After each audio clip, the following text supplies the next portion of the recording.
We used to call it the UEFA Cup. It's now the Europa League, but here in West London it's giving us an indecently early start to the new season. But then again, this isn't summer. Just look at the weather we've got here at Craven Cottage. Torrential rain, a saturated pitch.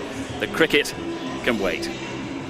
Instead, tonight we've got Europa League third qualifying round second leg. Fulham against FK Vetra, the first competitive match of this new English season. Exactly how competitive remains to be seen, because Fulham are 3 goals up from the first leg played last week in Lithuania. But many people are coming to Craven Cottage tonight for another reason. They're coming to pay tribute to Sir Bobby Robson, who died last week, because Sir Bobby was as much a local hero in this part of the world as anywhere else.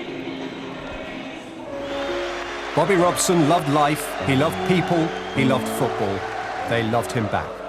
Born in Sacriston, County Durham in 1933, he first played professionally for Fulham, then West Brom, then 20 times in all for England. He scored twice on international debut. As manager of Ipswich, charmingly, romantically, he won the Cup in 1978. Oh, he's gone past Nelson, across the face of the goal, that's got to be it, and it is it! It was a wonderful story, enhanced further by an impact on European competition, which climaxed 3 years later with the capture of the UEFA Cup. Now Bobby was in demand, and the following summer he was summoned to lead the English national side. You're going to work for the benefit of your country in football? I couldn't turn it down. And how close he came to cracking it. Denied in '86 by Maradona's horrid sleight of hand and wondrous speed of foot. Then, 4 years later, when he could reach out and touch the World Cup final, denied it from the spot. It felt like the end, but it wasn't. PSV, Porto, Barcelona and more, he thrived abroad before returning home fittingly to Newcastle and his hometown club. Remember him for his smile and care. Remember Sir Bobby for his patriotism and passion, for his simple love of the game, humanity, humility. Sir Bobby. Bobby. Thank you very much. Thank you.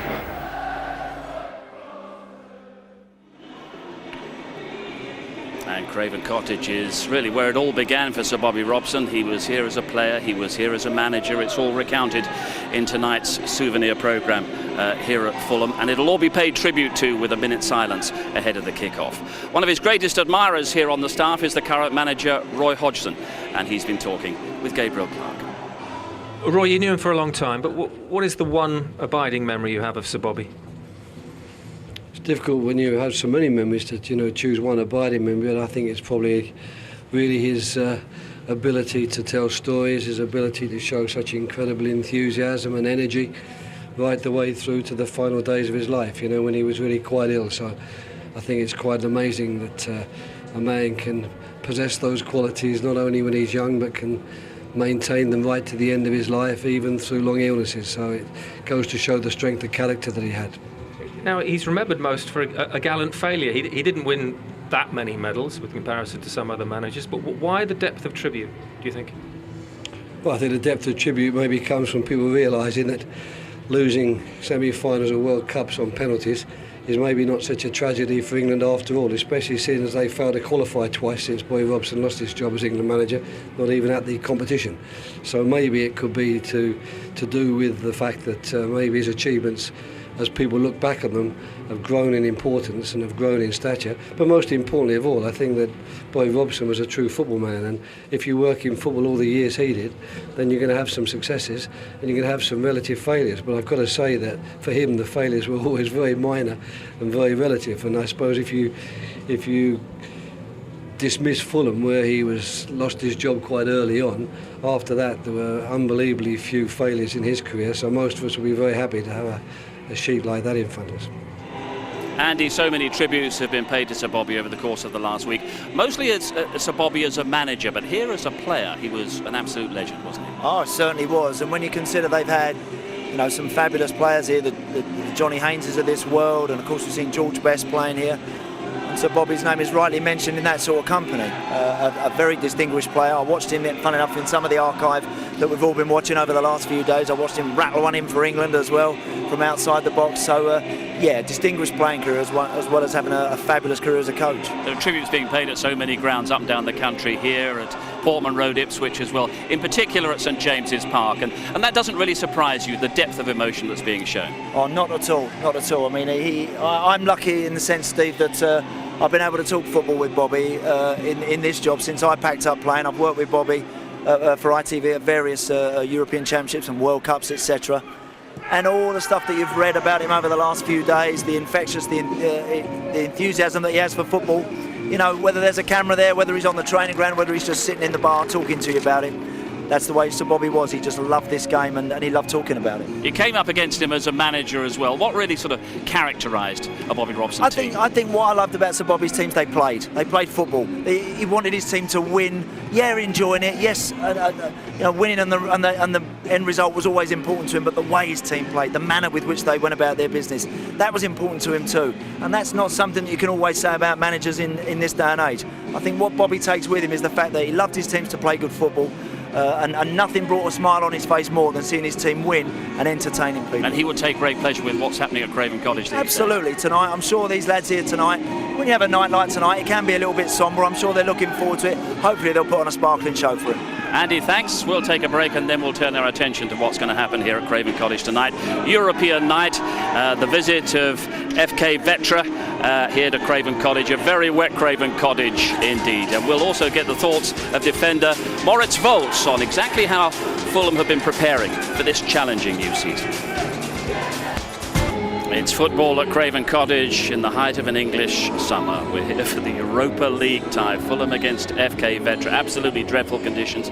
Torrential rain. We welcome Moritz Volz, a former Fulham defender, to join us on the very damp touchline. You're between clubs at the moment, certainly between umbrellas as well, but Andy can sort that out. What about these conditions, eh?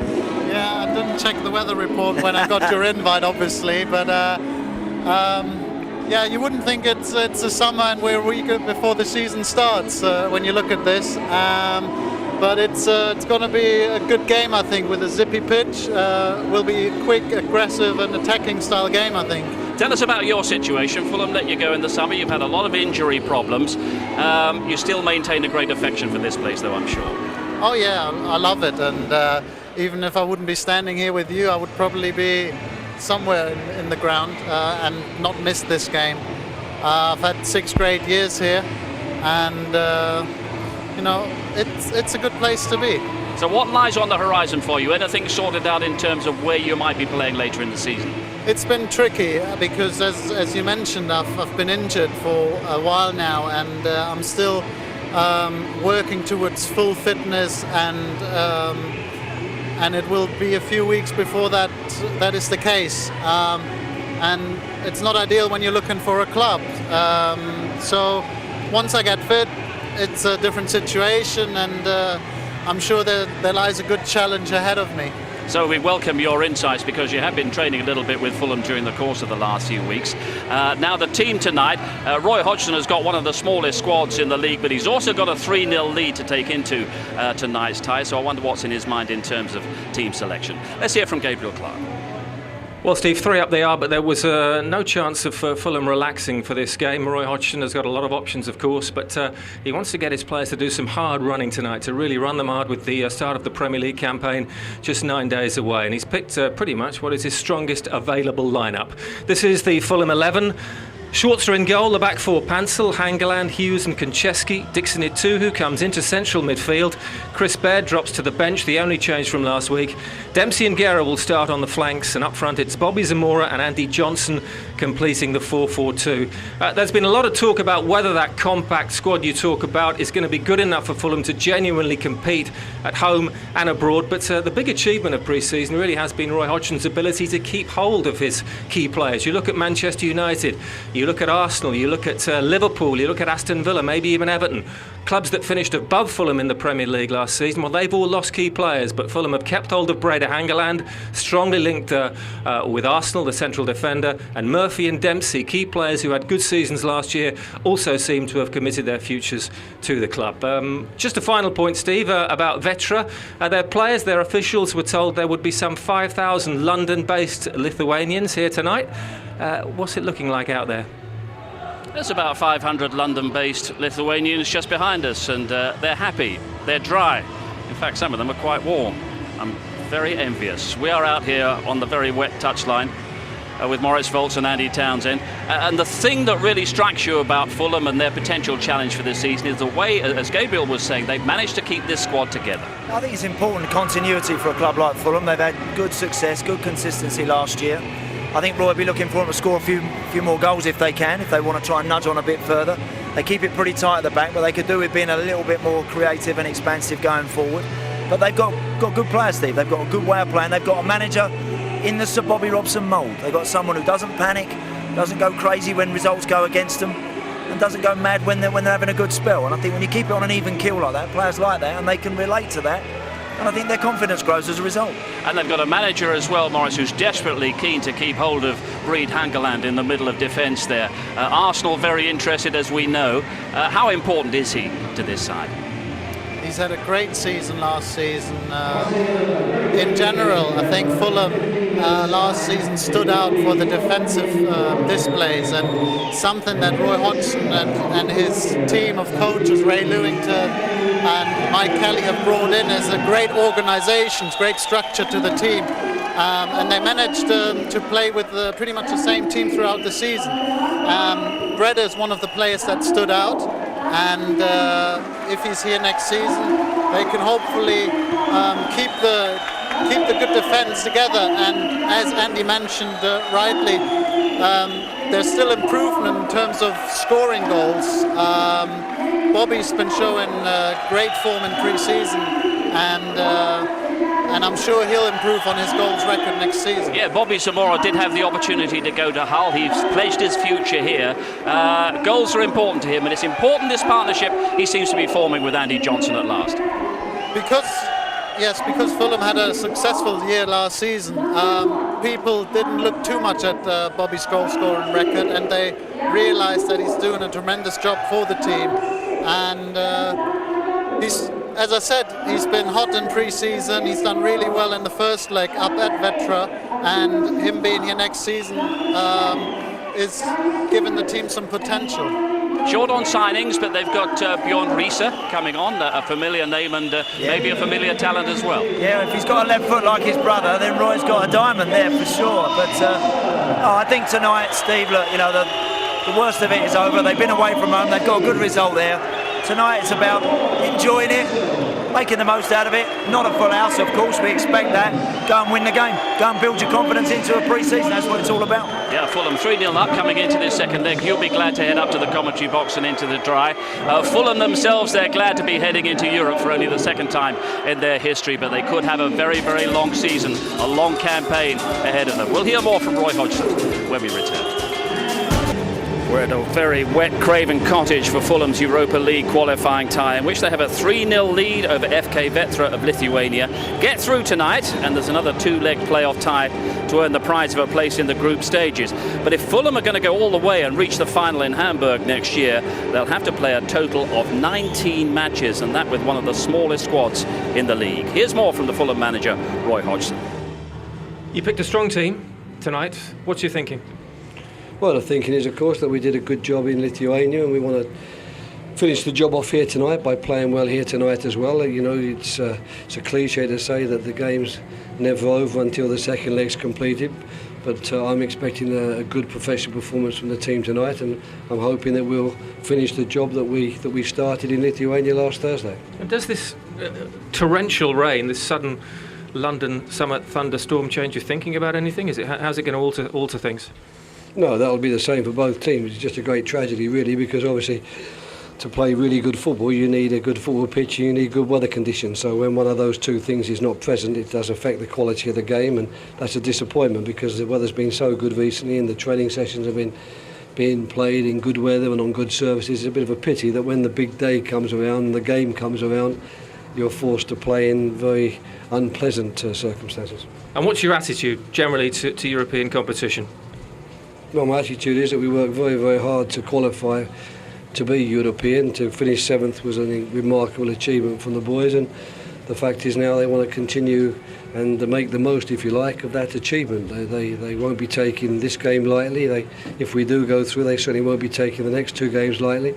And if we do reach the group stages, it will be yet another remarkable achievement for Fulham. another sign that maybe we've kicked on a little bit over the last couple of years. Good luck tonight. Thank you very much. Moritz Volz, you've been training with Fulham the last few weeks. How excited are they about this whole European adventure? Yeah, as Roy said, they worked very hard to get there, and they are excited. One of the feedback I got from the first leg was that it did feel like a European game and not like some pre-season friendly. And I'm sure they'll be more looking forward to games against the likes of Ajax Amsterdam, Galatasaray and Roma, for example. But this has been a great taster of what it can be like, I think. But with a small squad, if they are going to go any distance in Europe, it's going to take its toll, isn't it? It's going to be hard.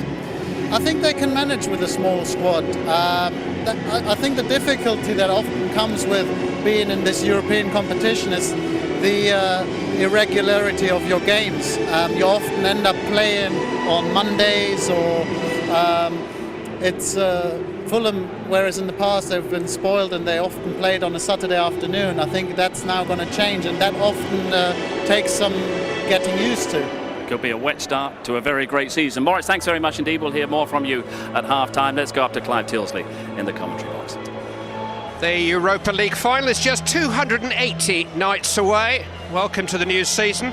A new experience for fans of Fulham Football Club, the first time that Craven Cottage has staged a match in this competition. Modest opponents and a job all but done in serious competitive terms, but a significant occasion in its way, and a measure of the dramatic advances that their team has made under Roy Hodgson since the start of last year. They may have a 3-goal aggregate lead, but this is the strongest Fulham lineup available. Only Simon Davis of their senior players is on the injured list.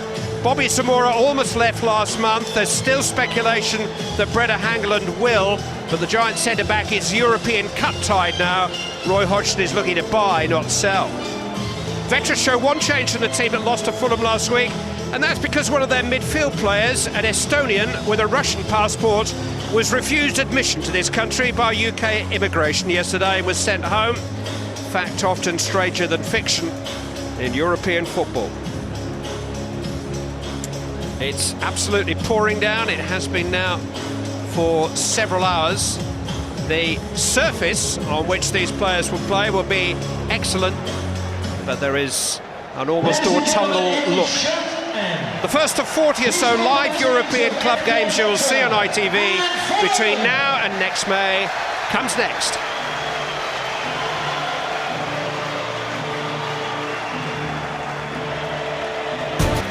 Craven Cottage hosts the first Europa League game staged in this country.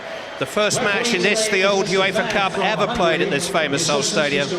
But before the game itself, Fulham will pay tribute to a former player, former manager, who is passing this week, touched supporters of every English club and many, many around Europe too. So Bobby Robson came here as a teenage player in 1950 and returned as manager, his first experience of club management in 1968. Ladies and gentlemen, last Friday the club was deeply saddened to learn of the passing of Sir Bobby Robson. Sir Bobby enjoyed 2 spells as a player at Craven Cottage and 1 as a manager on the road to establishing himself in the pantheon of great English managers. His love for the game never wavered, and his dedication to his profession, not to mention his outstanding success as a player and manager, means he will always be remembered as a football legend across the world. Fulham Football Club would now like to pay tribute to not only a footballing great, but a very special human being who will be sorely missed by all. We will now be observing a minute's silence in honour of Sir Bobby Robson.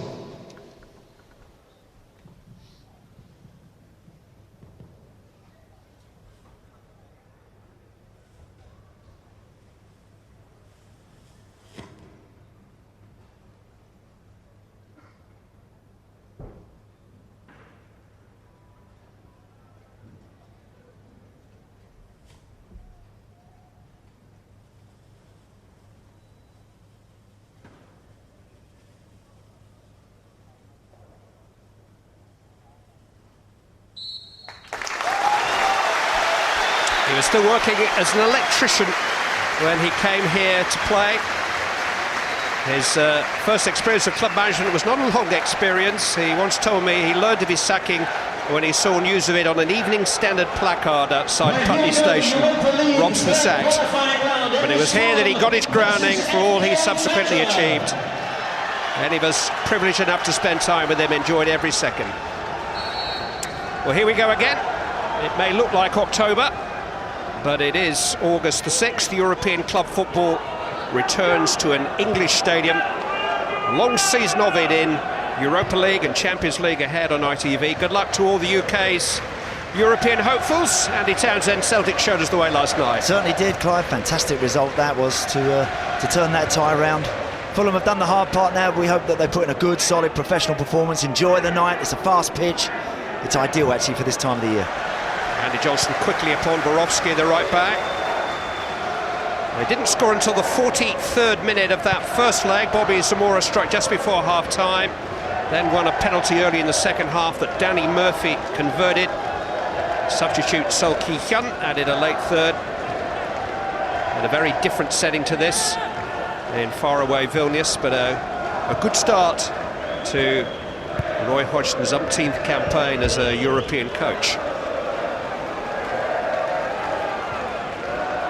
Paul Konchesky will take this throw in for Fulham. Cleared by Jankauskas. Only as far as Dempsey. Paulauskas only as far as Pantsil. It was a rather dangerous challenge by number 14, Vasily Jauskas. Ray Studs. Yeah, it was sharp there, Pantsil. He was in quick. Got to be careful of that tonight. Players, once they commit, Clive, no holding back. They're going to be flying into the tackles. Just keep your eye on that, be aware of it. Aaron Hughes will take the free kick towards the head of Bobby Zamora, chested towards Dempsey, who may still be able to make something of it.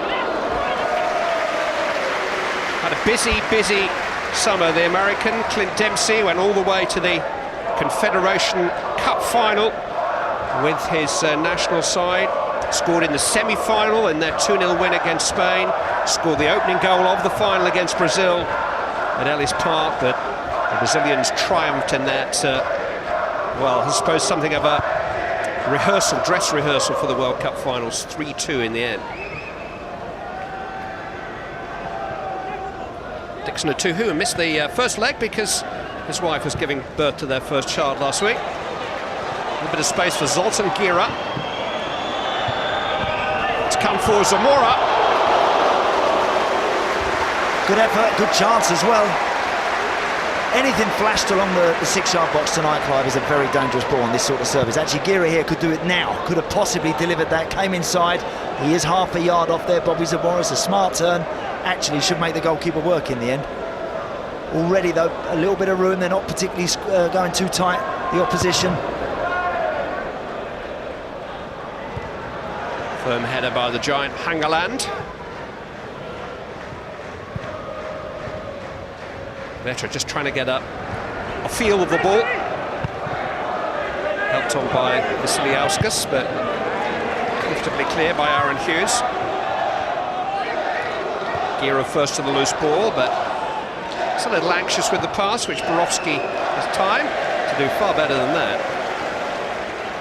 I think for Fulham tonight now, they just need to try and keep a little bit of composure. It is a fast surface. It will be enjoyable to play in.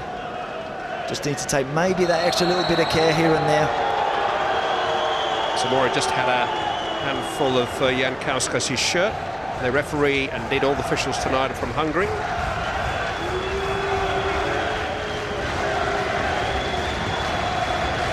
Jankauskas here is the skipper.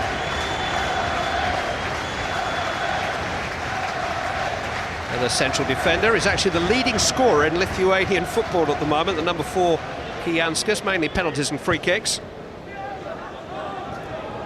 Towards Grigalevichus.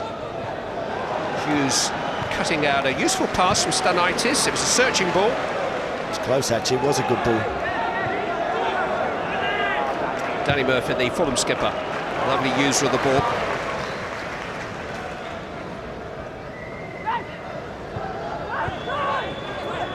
Dempsey. He's a striker by trade, but he's made a role for himself on the ends of the Fulham midfield. I think as long as Guerra's giving the width out this side on the right-hand side, Clive, then Dempsey can play half and half. He can tuck in, look to spin in off the line and link with Johnson and Zamora. Nothing wrong with that. And of course, gives Konchesky the opportunity to get on the overlap. Here is Guerra. Johnson stepping out of traffic cleverly. He's got Dempsey available here. His first touch let him down. Support from Konchesky.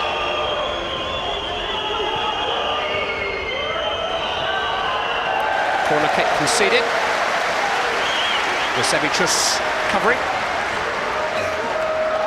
Again, not the sort of night to try and clip anything in. It needs to be flashed in with a bit of pace tonight.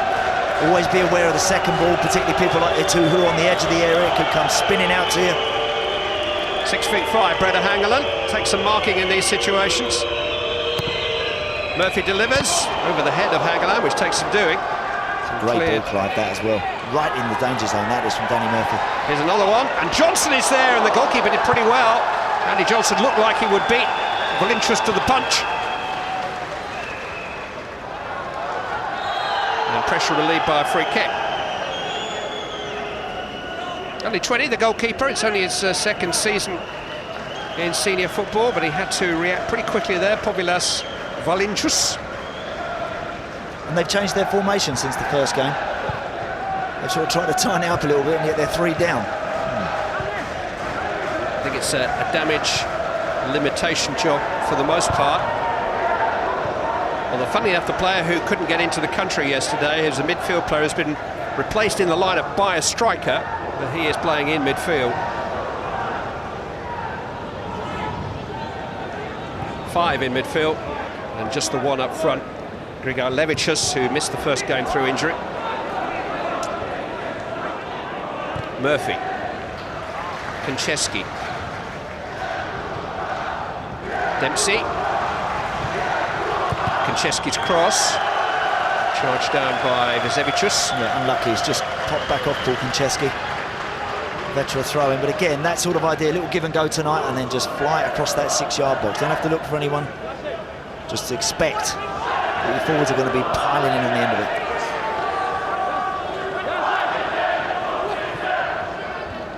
Roy Hodgson has made 2 close season signings so far. He's hoping to make some more. Both on the substitutes bench tonight. Stephen Kelly, right back, has come from Birmingham City. And Jon Arne Riise's brother, Bjorn Helge, Norwegian international, who is either a right-sided or central midfield player. So I suppose Pansel and Guerra on this side are the two who are immediately under pressure from those 2 signings. Here's Konchesky. Good header away by Jankauskas. I think as well it's good for this particular Fulham side, Clive, as well, the fact that the manager, all right, we know he doesn't have millions to spend, but they did have a good season last year, and I think they have earned the right to go again. See if they can take it on another little level. A few more goals at home would be nice. I think that's what they'd be looking to add to it. Zamora, it's round the corner for Johnson. This wouldn't quite come for him, but Andy Johnson was Fulham's leading scorer with 10 goals last season, and 3 of those were against lower division opponents in the FA Cup. So that's the end of the field where 1 or 2 question marks remain over Fulham. But don't forget, 7th in the Premier League was the best ever showing in the club's history.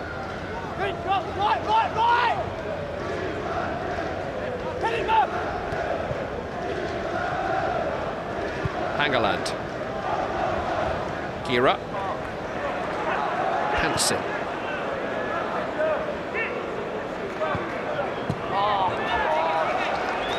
Number 11 is Grigaitis.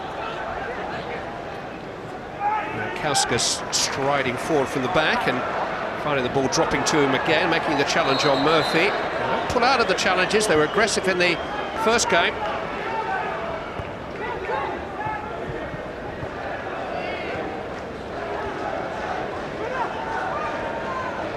We've already seen in the opening 10 minutes, Konchesky is going to be the outball. It's just how they engineer that situation. If he becomes too blatant, bombs forward too soon, too quick, he's easily picked off.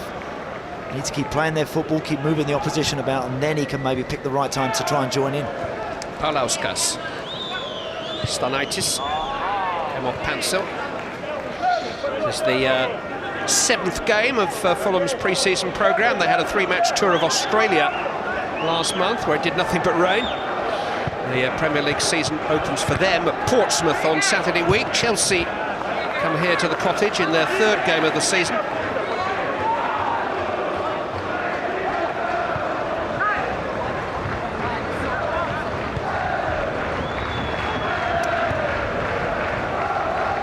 Chesky always available. It's over the top for Johnson, but on this greasy surface it'll be difficult to weight those passes perfectly. On a usual August night, Clive, that might not be a bad ball. Grass is usually a little bit longer at the start of the season too, isn't it? But it's a very fast top surface tonight.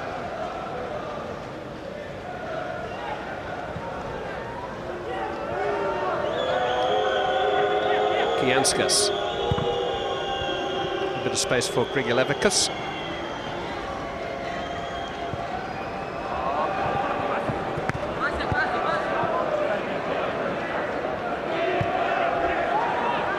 Rajnauskas to Stanaitis.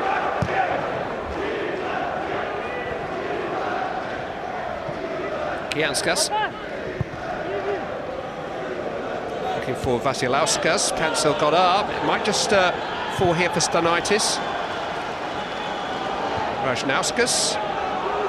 Vetra just starting to enjoy themselves. Borowski. Rajnauskas from range, and it needed the save from Schwarzer. That was well struck by the 33-year-old, the veteran of the side. That's a good strike and a good move as well. Good patient build-up. They kept it, then they kept going again, and Mark Schwarzer on this sort of night taking no chances at all. Good effort that from Rajnauskas. Fulham's Player of the Year last season, his first season with the club. Outstanding. Now they are a big side, Vetra. Good job by Etuhu. Gira bringing it clear. Running into trouble and conceding a free kick, and it's painful for Grigalevičius, who's only just come back from injury tonight.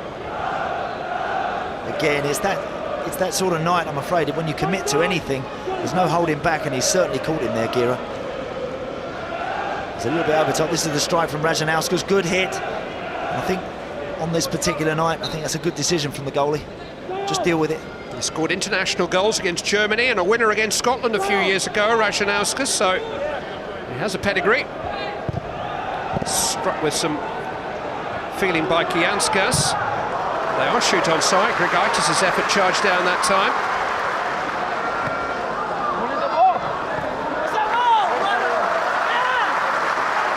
Well, they've certainly got better the last 5 minutes, the opposition. Kept it a little bit. He'll be happy.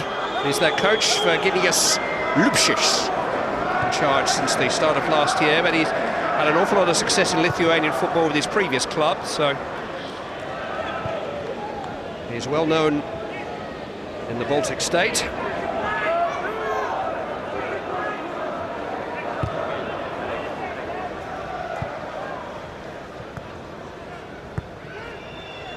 Dempsey. Pancil.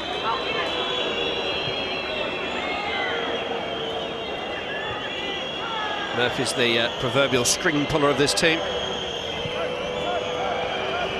Dempsey.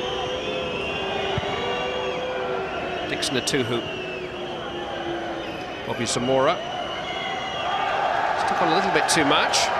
Murphy's got it back. It's we hear a lot about faster, stronger, bigger Premier League footballers. It's great that a player like Danny Murphy can still excel in the top level of the English game. As long as he has the right sort of individuals around him, Clive, protecting him, giving him the ball, a very, very talented player. Clever man as well. Clever man, knows the game, understands the role now that he's being asked to play in the team. Maybe the partnership with Jimmy Bullard wasn't quite right, but with Dickson Etuhu to look after him, there's talk of a new contract for Danny Murphy, and he's still the central cog of this Fulham team. Oh, he's earned it as well, he certainly has. Just like to see Zoltan Gira getting out here on this right-hand side a little bit more. Flags up. I just think all the time he runs infield, Dempsey naturally does that, and it becomes a little bit of a bottleneck. Got to be so accurate tonight. If the ball strays half a yard away from you, it's gone.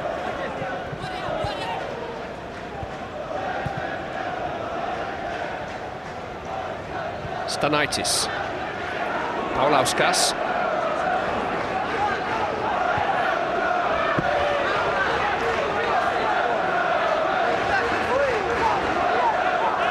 It's hardly the most intimidating setting in English football, but it'll be the biggest game of the lives of a lot of these veteran players. One or two nerves showing. The Lithuanian national squad was named this week. There wasn't a single Lithuanian league player in the national squad. One or two of these have played international football in the past, but none of them currently part of the national team. Pancel being kept honest by Grigorlevicius. Silly foul that is from Grigorlevicius. Pansel's running towards the corner flag, nowhere to go, difficulty in giving it back to his goalkeeper. No need to touch him there and foul him, relieves all the pressure. Big Lithuanian population in and around London, and 1,000 or so of them present supporting their current league leaders tonight.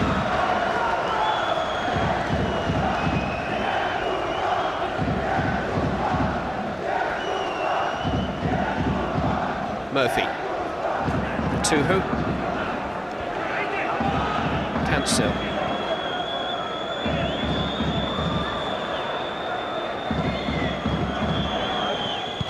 Time for Paulauskas.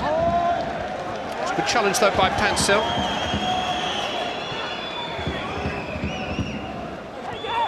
Johnson, Zamora.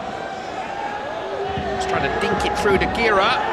Johnson tiptoeing in on the blind side. It's very crowded in there. Nearly always 9 yellow shirts between Fulham and the Vetra goalkeeper. Unlucky there, Andy Johnson. He was quick, he was sharp. He's just having a little chat with Gira, Andy Johnson, at the moment. I think he's just saying you keep running in. It's sometimes very difficult for a centre forward when you have someone running in off the line, running at you 100 miles an hour. You don't know where to go. It's very difficult. Murphy. Chesky just copped a late one then. This is Dempsey. I think sharp passing is the key for Fulham. The ball moves a lot closer, a lot faster than any individual player if they can rattle the ball around first time. Dempsey. Here comes Konchesky again. Now deliver it, Clive, straight away. Paul Konchesky's first reaction there, he took a touch. He should be looking to flash that straight in. The minute you start looking and you're looking for people, they're then waiting for you. If you just deliver it, people will expect it to come. Dempsey delivers. It's towards Gira. It's pretty useful in the air, but was fouling Paulauskas on that occasion.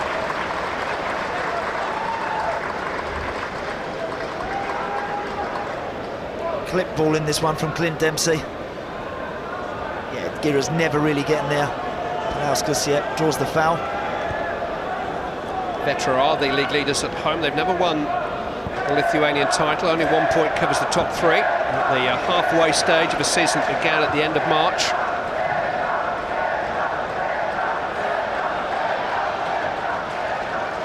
They've already come through 2 rounds of this competition, beat a team from Luxembourg and then HJK Helsinki. They actually lost the first leg at home 1-0 and conceded an early goal in the return leg in Finland, but they answered then with 3 of their own away from home. And their coach says they're better away than at home.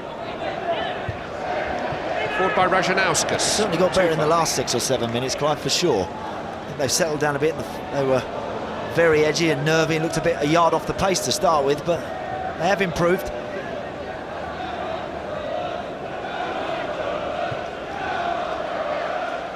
Chesky again with almost a quarter of Craven Cottage to himself.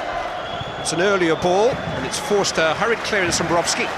Wasn't one of his better deliveries actually, that one, but it was the right idea from Konchesky. He probably won't see more of the ball in a game than what he's going to get all night tonight, all season, Clive. Maybe the same will be true for the Vetra goalkeeper, Vilnius.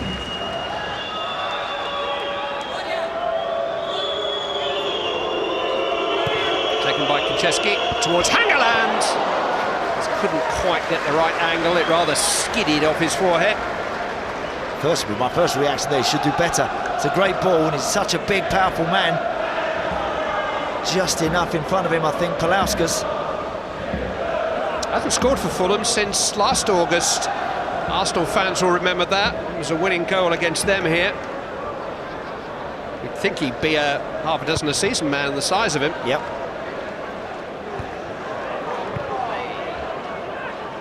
They do have people that can deliver as well. Konchesky, Murphy, all of these guys are accurate. I think that's something that he'll definitely be looking to add to his game this year.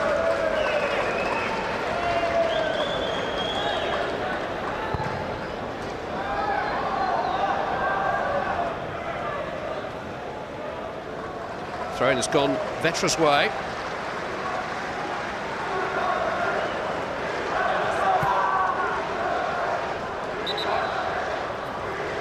If they can get it back to the thrower, Clive, and deliver it far post, Vasiliauskas has already shown that he's a big man, he's useful up against Pansel. Instead it's come for Grigor Levicius, seen off by Hangeland.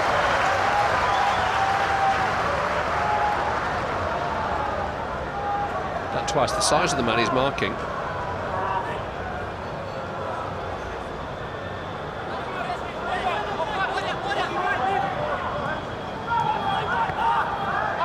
They've worked a little bit of space here for a cross from Sevicius, and Vasiliauskas headed it out rather than a cross. Paulauskas from range, not a bad effort. Good hit, long way out. Actually hit it too well. It's the sort of night really you want to start fizzing him across the floor. Look how far out he is there. He must be nigh on 40 yards away. He's flashing along the floor, skidding and giving us something the goalie to think about. Can perhaps be an awkward one for the goalkeeper to handle. Zamora.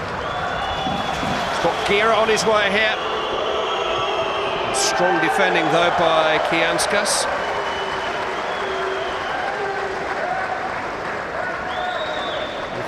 Felt he was levered into the advertising hoardings by Zoltan Just Gira. wondered again, before Zoltan Gira took that touch, I just wonder whether he could have delivered it. Could he just tease something along the 6-yard box? Looking to get beyond your man. Not the sort of night you have to.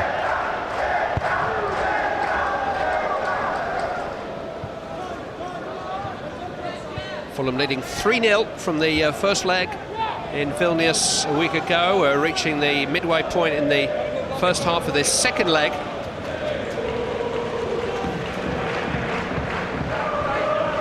The third qualifying round of the newly styled UEFA Cup under its new title, the UEFA Europa League.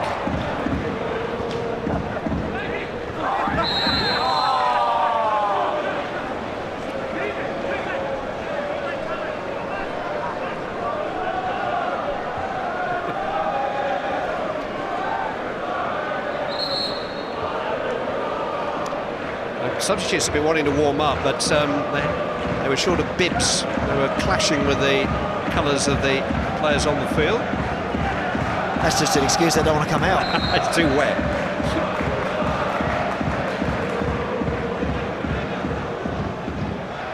Given away rather cheaply by Vasiliauskas. Now Etuhu feeding off Dempsey. 3 for company here. Couldn't provide the necessary ball in. Fulham may just be a little light in midfield now as Vetra try to break. England shuts the door in their face. Good tackle, good spot. It's been quite a strong link in the rumour columns with Arsenal for Brede Hangeland, but Fulham insist no official bid. Now he has played in this competition. He wouldn't be able to play in any other European competition for a different team, certainly until January.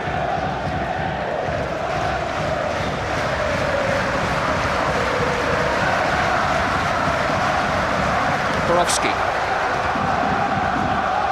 Rajanauskas. Comes off Vasiliauskas, but briefly by Paulauskas.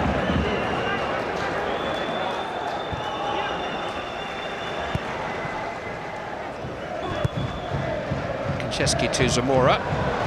Rolls defender well, but just couldn't quite play Johnson in. Lucky. It's the sort of link-up you're looking from your front two. It's a good take from Bobby Zamora, spun and instantly looking for his strike partner. Certainly more to goals than Zamora's game, which is just as well because he only scored 5 last season. but he certainly feels that he's a creator of goals and that strike partners do benefit and profit from his presence. He's the original target man. Chasing a goal himself here, but it's a difficult skill to execute, the ball dropping over his shoulder. Unlucky, it was on the right side for Bobby Zamora, it's on the stronger left foot. It's a great clip from Danny Murphy. He's watching it, he's looking at it, he knows what he wants to do. It's a difficult skill, as you say, Clive.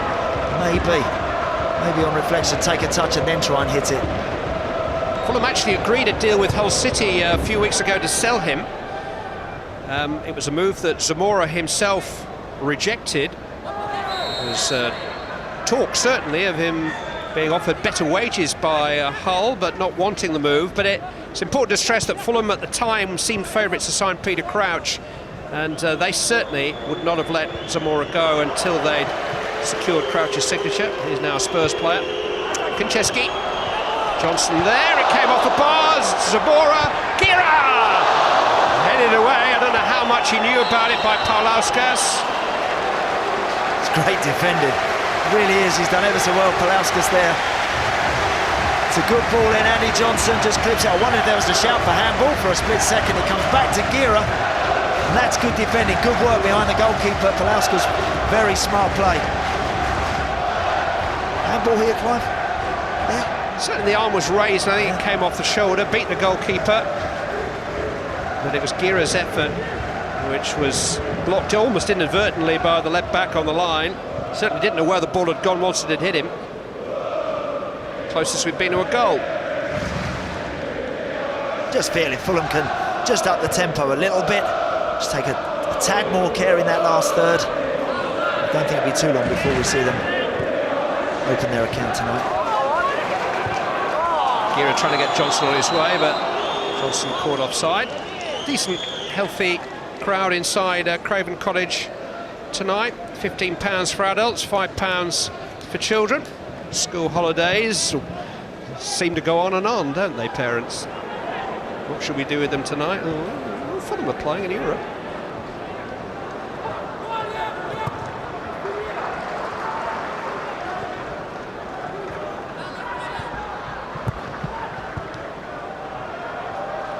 Rajnauskas. Strong play by Etuhu, too strong for the referee's liking. Grigor Levicius bundled to the ground.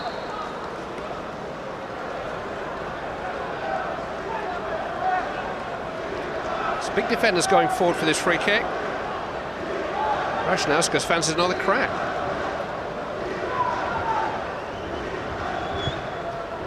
Clipped in this time. Header was from Stanaitis, but he just couldn't quite control it. It was a chance. Mark Schwarzer was looking to come, he was looking to come and claim it. I've worked with Mark at Middlesbrough years ago. Such a big man, will always come and try and get anything hanging. That one he's always going to struggle to get. It's just a little bit too big in the end. Plenty of top-class football coming up on ITV in these opening weeks of the season. This coming Sunday night, we have highlights of the Community Shield from Wembley, 11:15 on ITV1, and then next Wednesday, live on ITV1, Holland versus England from Amsterdam. We start at 7:30. First match of the new season for Fabio Capello in Amsterdam against Holland, who've already secured their place in the World Cup finals. If you want to know more about that, itv.com/football is the place to go. Konchesky's cross, headed away by Jankauskas, and then by little Stanaitis. Hangland there, Etuhu. He's just grabbed there, Etuhu. I just think Fulham could do with another body in there, along with Zamora and Johnson when they get Konchesky in those wide areas, Clive. I think someone could just do with taking a bit of a punt from the middle of the park, have a look, trying to join up. It would just give those defenders something else to think about. Might give Johnson half a yard. Well, Hangeland's forward now to join Zamora and co for this free kick.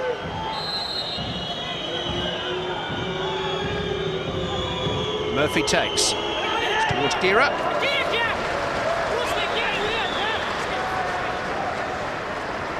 I think Danny Murphy a little bit disappointed. Gira never really committed to that.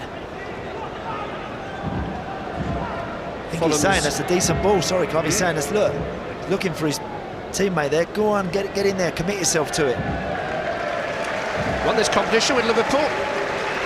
He's in their team that won the 2001 final, that extraordinary match against Alaves. Liverpool won by 5-4. He scored for them in the quarter-final against Porto that year. UEFA Cup winner, Danny Murphy.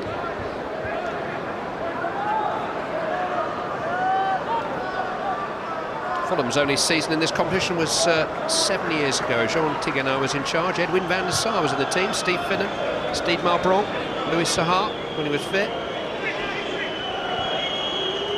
Negotiated 2 rounds before going out to Hertha Berlin. But those UEFA Cup ties were played at Loftus Road, not here. Craven Cottage hosted a couple of Inter-Toto Cup matches at the start of that season, but that's when Fulham had to move out.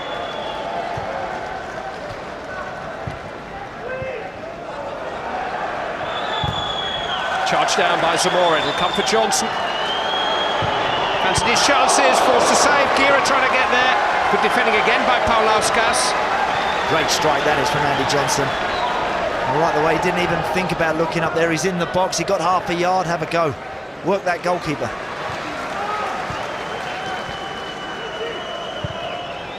A little bit of space now for Dempsey. In towards Zamora. Gira might just keep it in. Paulauskas in the way yet again. Left back is being very resolute. Hansel's cross. Goalkeeper committed. Did just about enough. Etuhu. Fulham keeping the pressure on. Paul Konchesky. Meaterly struck. Well, we've seen him do it before. Got a fabulous left foot, Paul Konchesky.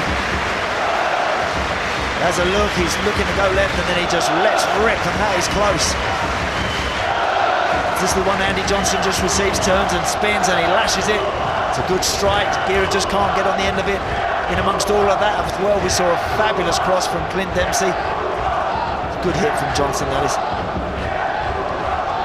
The cross from Dempsey climbs the ball of the night so far.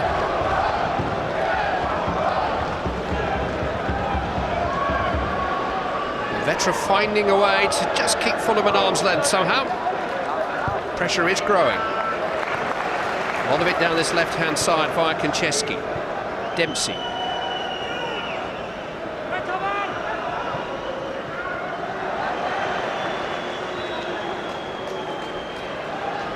Etuhu. Now Pansel, can he take it in his stride? Lovely control. It's good defending that is from Paulauskas, put himself in the gully. Knew exactly what Pansel was going to try and do, he was just going to fizz it across the 6-yard box. It's the ball that they've got to try and go for tonight. Gira's retained possession. Just haven't always found the quality of cross, but that clearance, a rather anxious one from Rasanauskas, maybe a sign of the heat growing on the Vetra defence. We're looking a little bit bedraggled. Got rich European experience, Roy Hodgson. He's member of the UEFA technical study group at the major tournaments, the senior coaches that travel around and review the international game. Took Inter Milan to the final of this competition in 1997. Johnson. Etuhu. Konchesky. Johnson's there! Just couldn't quite grow enough. Lucky again, just always going to be a little bit too big for Andy Johnson. Right idea again. Clipped in that time from Konchesky, just too big, never going to get it.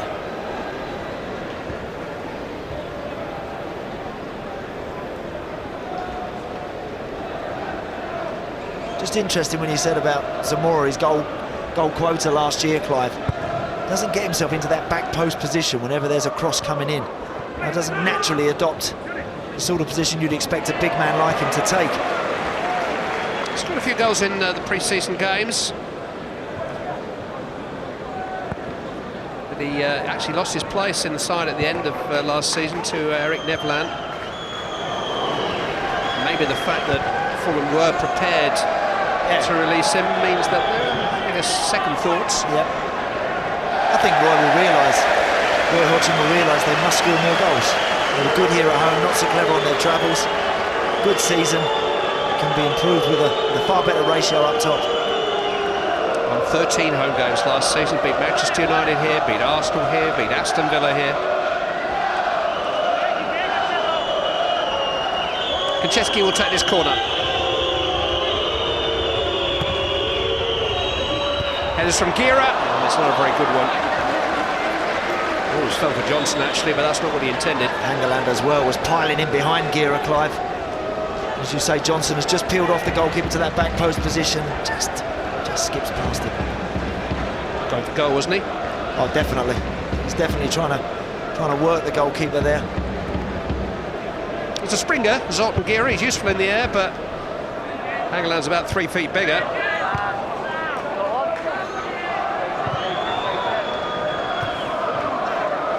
Might come here for Zamora, but he's offside. Lucky, yeah. On the net.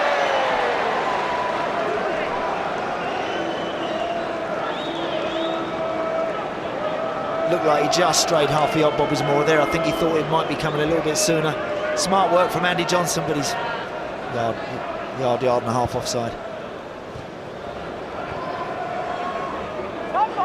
Stanaitis wearing the headband, having had that wound patched up.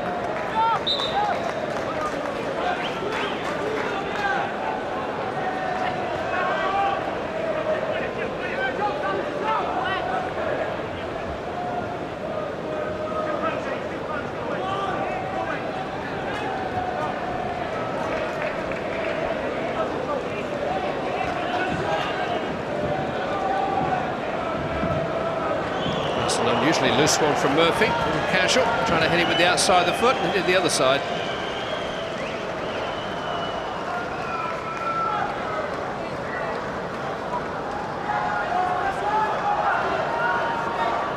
Of course, if you want to get Konchesky in high up the park, then it's that sort of ball that has to be played first time. That's a very careless one from Danny Murphy, unusual for him.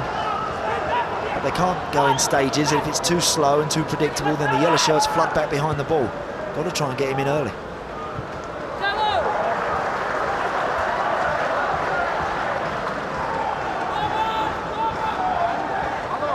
It's certainly not one-way traffic. Fulham had the chances to add to their first leg lead. And their opponents are competitive. Vasiliauskas by Grigorevicius, mishit by Stanaitis, but it might just come for Vasevicius. Well done for Konchesky. The headband's dropped down over his eyes there, Clive, I think. Turned out to be a great ball in the end. Be careful, Fulham, because Pansu's looking to try and join in with Gira. And if those passes do go astray, get caught with the sucker punch. Murphy looking long and finding Dempsey offside.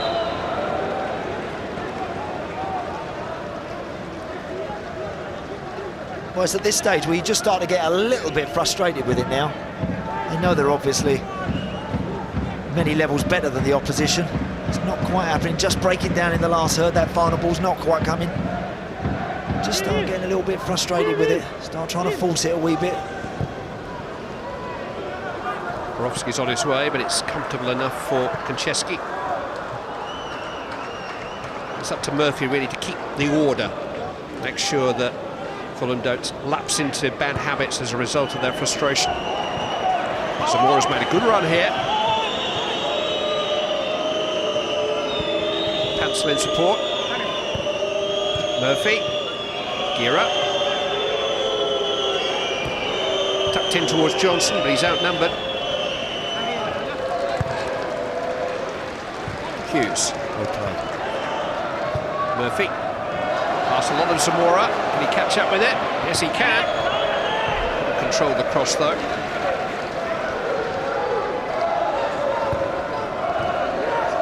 One back by Pansil. Gira. It'll come for Dempsey. Still Clint Dempsey. Couldn't find a way out. Important blocking challenge coming in from Jankauskas.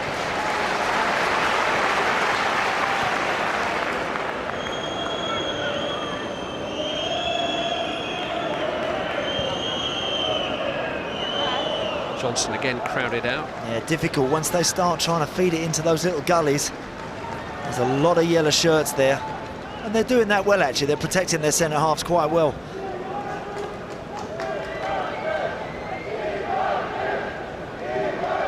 Lovely summer we're having.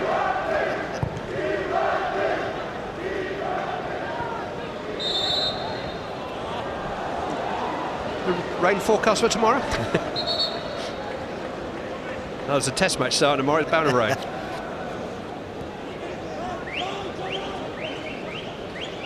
Free kick to Vetra.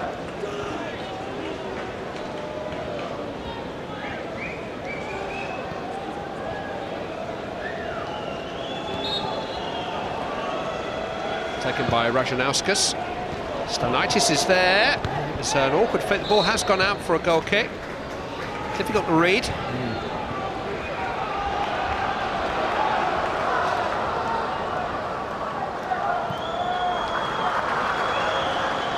Konchesky. We're approaching the moment at which Fulham scored the opening goal of the first leg. Johnson. Just to keep their supporters engaged here. They could do with some encouragement before half-time.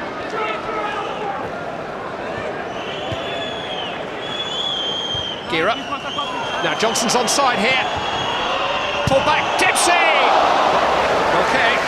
Good move, smart work that is from Fulham. Clint Dempsey knows there. That should be nestled in the back of the net, because it's the sort of ball, if you get it right, he hits it right, the goalie's got no chance. It's a good run, he looks up Andy Johnson, makes good contact, Clint Dempsey, just doesn't keep it down. He's gone for the big side foot, maybe that's one to try and get your foot right over it.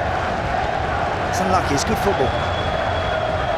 Both the Fulham front men, Zamora and Johnson, are good at setting up chances for others. There should be a goal-scoring midfield player in the Fulham side this season who gets into double figures, really. I think if Danny Murphy, obviously we're expecting him to sit. I think now and again Etuhu maybe. Big stride, can gallop and make the ground up and join in. Stanaitis. A little flick from Grigor Levicius, finds only Pansil. Didn't even get past Paulauskas.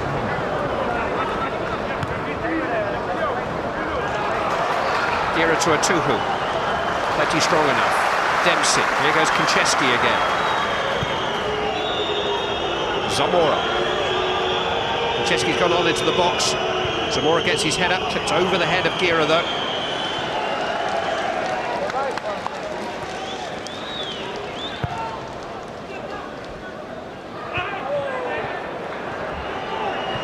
No contest when the ball's in the air against Hangeland.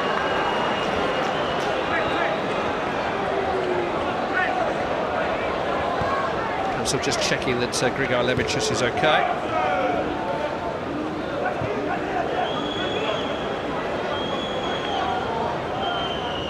Dempsey. Konchesky. Zamora.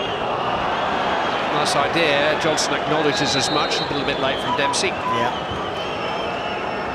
Again, I'd like to see Bobby Zamora get hold of that. Just late there, Clint Dempsey again, just following through. Catching him on the top of his foot, but just before that the ball coming into Bobby Zamora. It's coming into him in the box. He's big, he's strong, protect it, maybe try and find half a yard, turn your man, look to get a shot away. If you're going to get that goal ratio up, then he's got to be more determined in trying to get some shots away as a striker. Vasilauskas. Rajanauskas to Paulauskas. He was ambitious. Dempsey. It's a good, strong surge from Clint Dempsey. Just a moment there when Johnson and Zamora were 2 against 2, but now they covers there. Pansil. See, it's tossed in rather hopefully in the end. Konchesky will get a chance to pick across.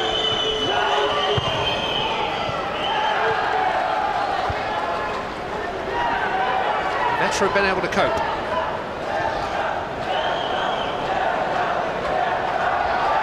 Rajanauskas. Now a chance perhaps for Grigor Levicius.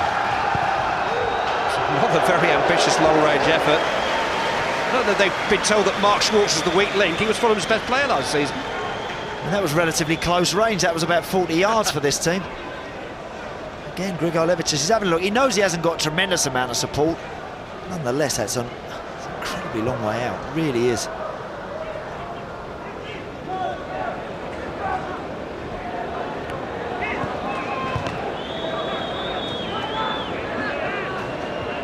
One minute added time is being played in the first half, a minimum of 1 minute added time. So less than a minute for Fulham to find some reward for all their dominance.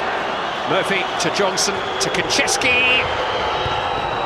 Turned away by Jankauskas. Again, the wrong decision there from Paul Konchesky. He's looking to clip something and pick someone out. He's made a great run. Fire it across that box. Make someone slide and get a foot on the end of it and tow it in the back of the net. Anything. Little loose from Rashnauskas. This is Pansev. Zamora, a little loose from him. Johnson. Tons of the ball, Fulham, Clive. 1 or 2 chances, the Johnson shot, 1 or 2 situations. I don't think the goalkeeper's worked enough for me, for the opposition. He's not really had to get his hands on the ball enough. Last opportunity perhaps in this first half. Zoltan Gira. He doesn't work the goalkeeper either.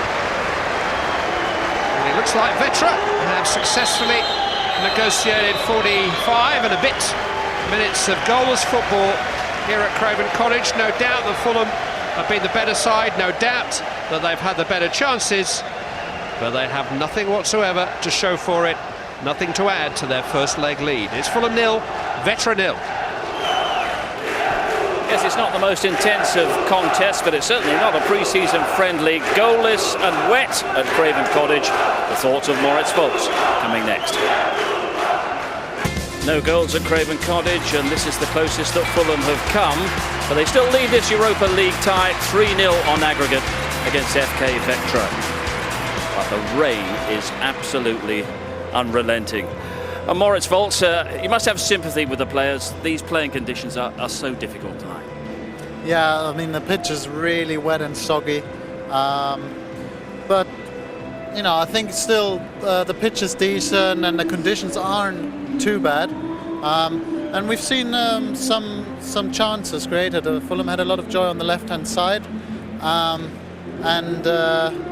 mean, really, it's a game that they are 3-0 up, and it's... Yeah, but there'll be disappointment among the Craven Cottage crowd that they haven't seen goals. There'll be disappointment in that dressing room as well, won't there? Oh, yeah, I mean, as I said, they did get into good crossing positions. They did get a lot of balls into the box. There were a few half chances as well. They probably didn't get enough in behind the Lithuanians, but that's probably because the pitch is very fast. And they've defended well too, haven't they? That was Zoltan Gira. Yes. Well, they've tried. They put a lot of men behind the back. Well, there were a lot of defenders out there. They still created some opportunities. Andy Johnson's looked the most threatening as ever. Yes. He's always very lively, and he was one of those players who can get in behind because of his pace. And Clint Dempsey as well, just before half-time. This was a good sharp chance. Yeah. But what exactly would Roy Hodgson have been looking to get out of this match? In terms of performance? I think he showed that by the team he picked, he sees this as a serious game. It's shortly before the season, so we're looking at the team that he will probably start in the first Premier League game as well. And so he wants a good performance where the basics are put into place, where you have a solid back four, where you have the central midfielders take hold of the game and distribute the balls, and where you have good movement up front, and where everything gels in together again. And he's seen that, do you feel? I think he's seen glimpses of it. Not as much as maybe possible, but as I said, I think they had a lot of joy over the left side. Maybe he's a bit disappointed not having the same amount of crosses coming in from the right, but I think it's been an okay half. It's a good match also to try to build some confidence ahead of the season. One would think, particularly in that respect, to Bobby Zamora. Ideal opportunity to find the net a couple of times. Yeah, I think as you often get early in the season, once or twice, maybe rushed it a bit. There was one nice ball over the top where he tried to take it on a volley and maybe could have taken a touch, but yeah, I think he will have a few opportunities this second half, and I'm sure we'll see a few goals. What sort of changes in the second half? Likely to see Reece. You've seen a bit of him in pre-season training as well. I'm not sure. I don't expect changes straight at the half time. I think he might change it with about 20 minutes to go and give some other players a run out. Okay, Moritz, for the moment, thanks very much indeed. We'll take a few minutes to dry off here at Craven Cottage. We'll be right back with the second half. It's not raining goals at Craven Cottage, but it's certainly raining the other stuff. Goal is between Fulham and FK Vetra, but Fulham still lead this Europa League tie 3-0 on aggregate. No changes from Roy Hodgson for the second half. That doesn't surprise you.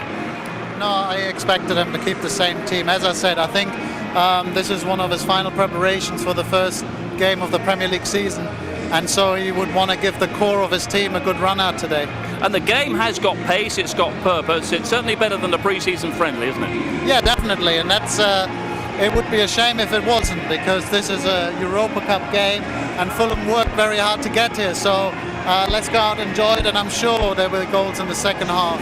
Okay, I think before the second half gets underway, we can get the thoughts of Roy Hodgson. Roy, 0-0, do you deserve better?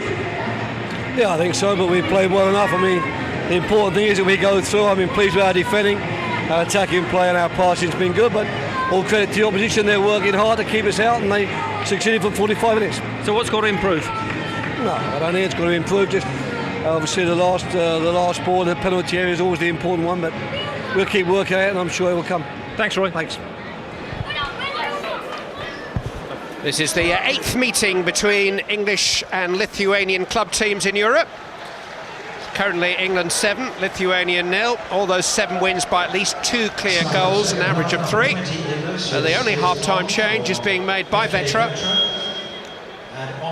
Number 20, Tadas Eloshus, is a 19-year-old striker.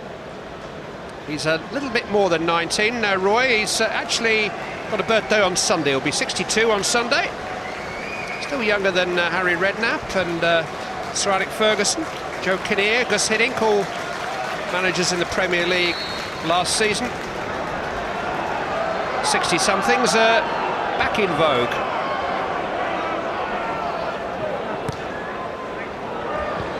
Now, can Dempsey provide that final ball that Roy Hodgson was talking about? Or maybe Konchesky. It's Johnson, and it's scooped away by Jankauskas. Still a chance perhaps for Dempsey to conjure something up for Zamora, but it's away by Stanaitis this time. Pansil. Konchesky. Dempsey. Free kick. Final ball into the box, Andy Townsend. No surprise that he wants better there. No, I think that's the one area that you're looking at now. So not always the night to pick someone out, just fly it in there. I think you have to expect people to attack the ball on a night like tonight, Clive. It's perfect for it. It's difficult to defend. Too many touches in the wider areas and people will close you down. They'll get bodies in the right position. They're not the greatest side in the world, but they're organised and they're disciplined, they're powerful. They'll get themselves in the right areas, so you've got to deliver it early and just expect people to get on the end of it. Quite big. Not as big as Breda Hangeland, though. Murphy takes this one towards the near post. Headed away without any fuss by the substitute, Aloysius. Now, this free kick's been given against Johnson. Well, the goal wiped out. No real complaints. Andy Johnson's body language suggests maybe he did give him a little nudge. Again, that's a better ball. Might have been offside there. There's a couple there, possibly. Yeah, Andy Johnson's one of them as well. Little nudge as well there, I think. Flag hasn't gone up. No flag on the far side. Reached the right decision eventually.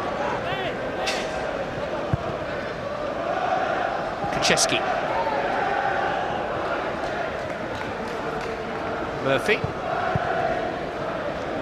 The rain's probably a bit heavier than it was in the first half. Here's Borowski.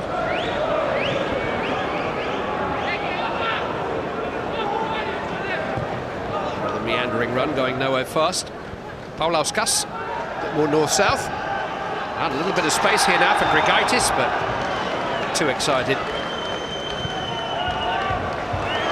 Zamora. Throw it.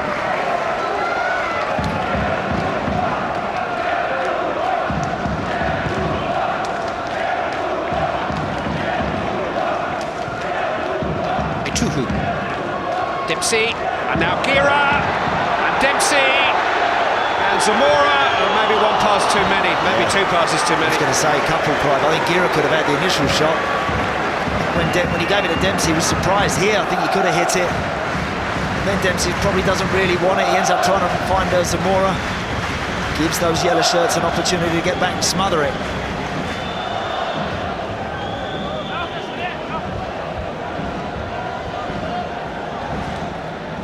Corner that Konchesky will take. Towards Hangeland. Oh, it came off Stanaitis. It was hit by Dempsey. There was a appeal for handball. Goalkeeper comes to claim and does well. Looked like handball to me as well. Hughes couldn't clear the ball. This is Grigaitis. Good covering from Gira.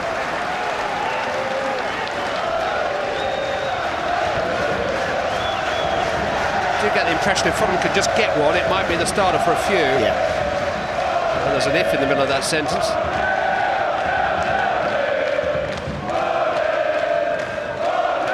Dragilevichus. Rajnauskas. Borowski. Wash just beaten to it by Konchesky, but it is a Vetra throw.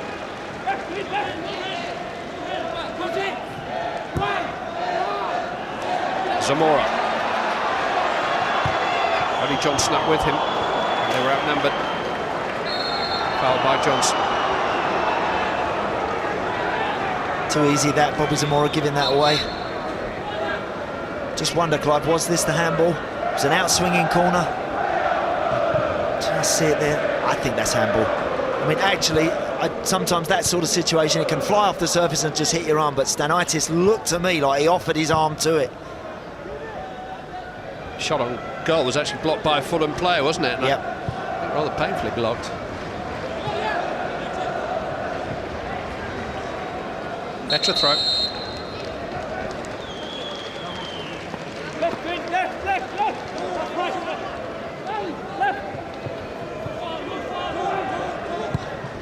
Hughes' clearance. Run by Jankauskas, Stanaitis. Borowski. Rochus has found Stanaitis. And he's found Mark Schwarzer. Lucky. Decent play there. Just the final ball, of course, as well from Vetra is a problem tonight. Not really enough quality in either last third.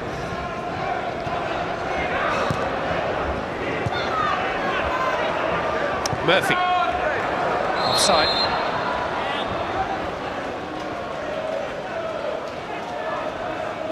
Lithuania was the first of the Soviet republics to regain its independence back in 1990, so they've been back on the international football scene since then. They've not reached the major finals, but they've usually been competitive in the qualifying groups. They drew against Italy in Italy during the qualifiers for the last European Championships, but they're currently third behind Serbia and France in a pretty tough World Cup qualifying group. But ahead of Romania, ahead of Austria, that's where they are in the world, Lithuania.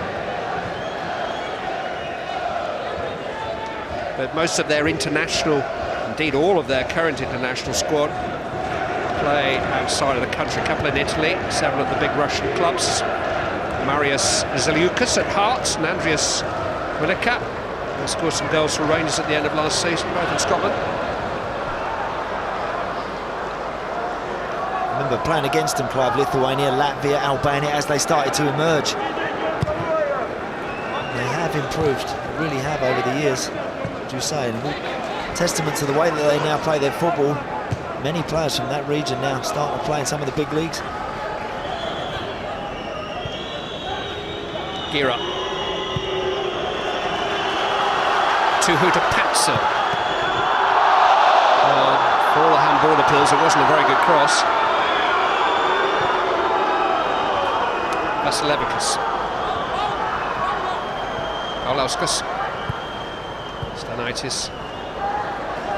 The club game's been thrown into chaos in Lithuania this year. There's been a big dispute between Vladimir Romanov, who's not only the owner of Hearts, but of the biggest, most successful team in Lithuania, Kaunas, and the National Federation. He pulled the club out of the league last year because they didn't win it. Johnson with the cross. Goalkeeper hangs on. He said he was going to move them down a division, but the Federation responded by relegating them to the 3rd division. So there was another top division club went bankrupt, 2 more relegated, so half of the 8 teams in the top division this season are brand new to it. And Kaunas, who last season beat Rangers in the Champions League, are down in the 3rd division. I bet he's pleased then, Mr. Romanov. He wanted his chairman to be in charge of appointing all the referees for this season. The Federation didn't agree with that. But Vetra themselves are in some financial peril. Basketball's a bigger sport, really, in Lithuania. Konchesky. Again, the cross. Johnson had a little nibble, and the referee's going to have a word with him. Keeper made a bit too much of it. You know, Paul Konchesky's got such a reliable left foot. It really is a poor delivery from him. That's a nothing ball into a nothing area. Andy Johnson having a little nibble out of frustration more than anything, I think.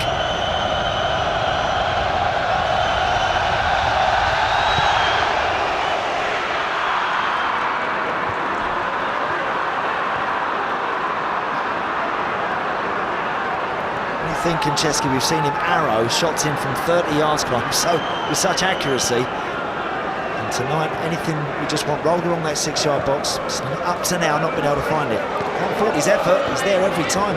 Still one of the goals of last season at West Ham in January. Paul Konchesky here.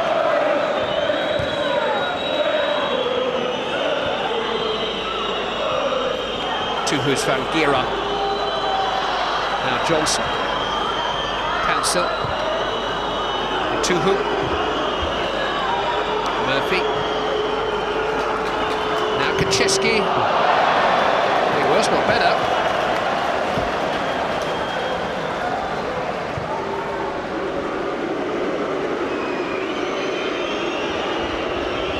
I don't think that Roy Hodgson will make too many cheap substitutions. I think he's very keen for this, essentially his first 11, to get a proper run out 9 days ahead of the new Premier League season. I think he's just realising, Clive, that continuity is one of the reasons I think they had the success they had last year. He's trying to keep it going. These guys know each other inside out. And is there anything better really to change it with? Possibly not. Fulham fans would like to see the 2 new signings, Stephen Kelly and Bjorn Elgarisa.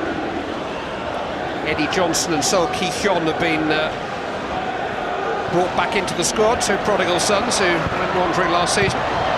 It's a better cross from Konchesky. Corner kick. Total fresh air shot from Aloysius. Well, they've tried various corners for them tonight. We've seen whipped in from Danny Murphy off this side, out swingers as well. Johnson's getting in and around the goalkeeper. Konchesky takes.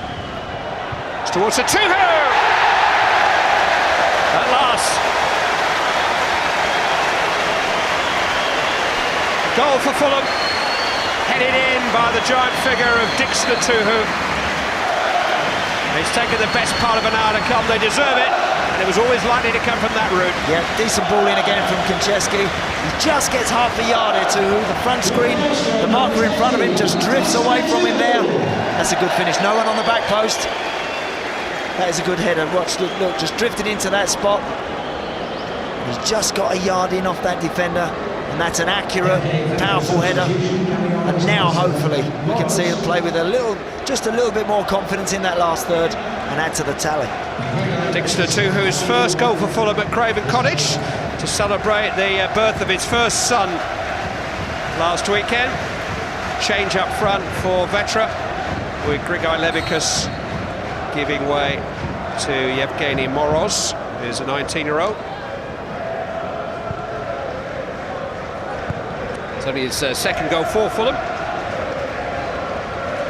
Baby boy Zach born to Dickson Etuhu and his wife last weekend. That's why he didn't travel to Lithuania. Not a bad week, eh? Aloshas. Old run. Franceschi needed to stop it. Fallen back for Aloshas. The first somebody came from an offside position. It was a good run as well. He's just looking for half a yard to try and get the shot away. But they've been game, they've had a go. Certainly not disgraced himself here tonight. Far better. Easier sometimes away from home, particularly after the first result. They can just put people behind the ball and make life difficult for Fulham here. And they have to a degree. Pansel.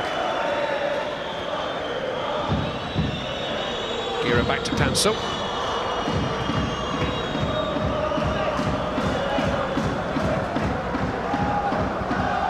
Moros.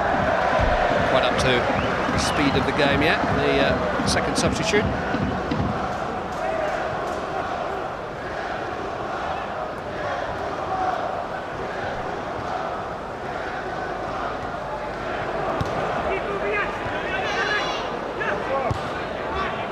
Is Etuhu. Pansel.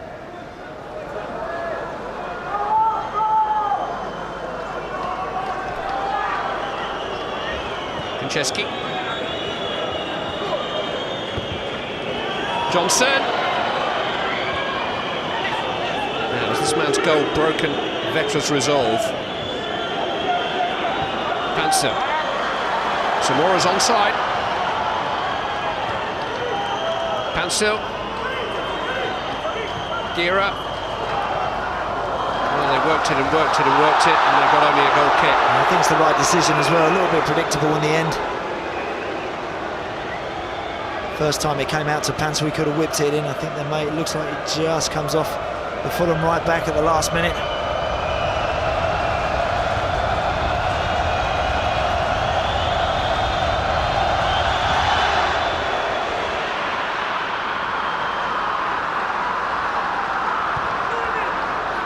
Palauskas. Aloshas.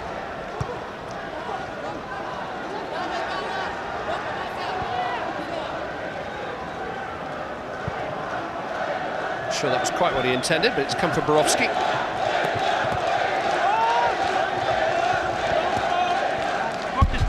Throw into Vetra. Moros. Easy enough for Mark Schwarzer.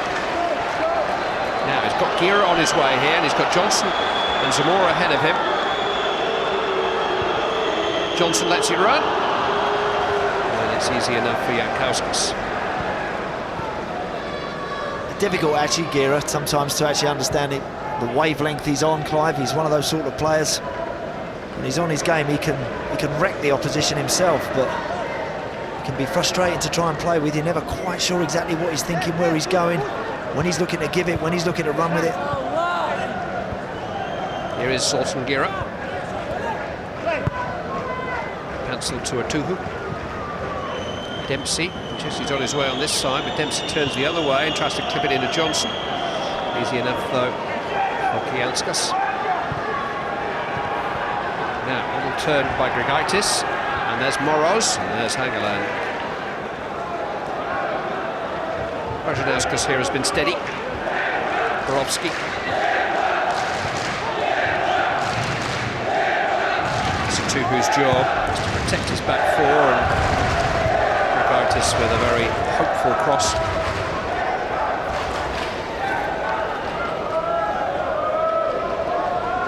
The revamped UEFA Europa League begins with this series of 4 knockout rounds. This is the third of them. Teams enter gradually, depending on their status at this stage. Aston Villa and Everton will figure in tomorrow's draw for the final knockout rounds. And Patrick's Athletic have got through today. And the competition enters a new group stage along Champions League lines from September to December. 12 groups of 14s, including some of the early Champions League rejects. And the top 2 in each of those groups, joined by 8 more Champions League discards in the last 32, and that's in the new year. It becomes straight two-legged knockout competition again through to the final in Hamburg on May the 12th. Follow me, I'll be asking questions later. Certainly the format looks better this year than it was. Fulham would have to play 18 matches to get to the final. Stalaitis. Here's Grigaitis.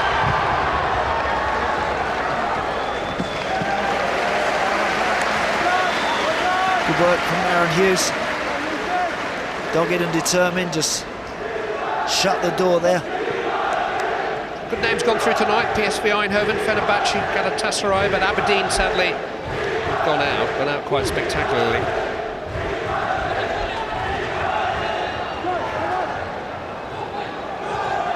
Fulham leading by 40-0 on aggregate thanks to Etuhu's goal here tonight.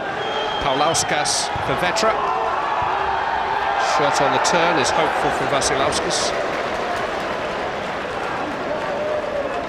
Mark Schwarzer played in UEFA Cup final for Middlesbrough. It's only just over 3 years ago now. I remember he played in a protective mask. He fractured his cheekbone only a week or so earlier. Played in a protective mask. He needed more protection than that against Sevilla on the night. Offside, Andy Johnson. Think back to some of them games Borough had actually in the competition that year, Clive. Incredible games they had. No, that's probably not. Johnson was maybe right to complain about that. It's good from Pansel.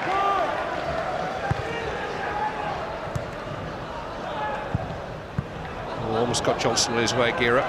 Rajnauskas again. He's been the steadying influence.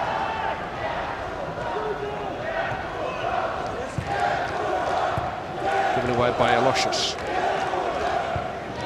On by Murphy now. Zamora trying to get on the dangerous side of Borowski. He's got Johnson up with him.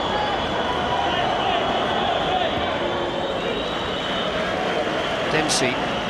It's admirable the way that Zamora's always looking for support and to join up the play, but he does tend to slow the Fulham attacks down a little at times. Pansel with a cross. Zamora is there with a header. Couldn't quite direct it. Yeah. He's a strange individual, Bobby Zamora, because he's a big man, he's a powerful man, as you say. We know he's very unselfish. Sometimes he has got to be more selfish for the team. He's got to be more deliberate. He's got to try and get shots away, get in the right areas. I just feel he's popping out sometimes. We know he doesn't have the greatest goal-scoring record. There's a lot more to his game than just always looking to pinch a goal. Yeah, you just said he's got to be more selfish for the team, which sounds a contradiction, but I know what you mean. He's got to take responsibility. Yeah. He's in a scoring position here. As Johnson plays it in, it's behind Zamora, and Borowski's very cool.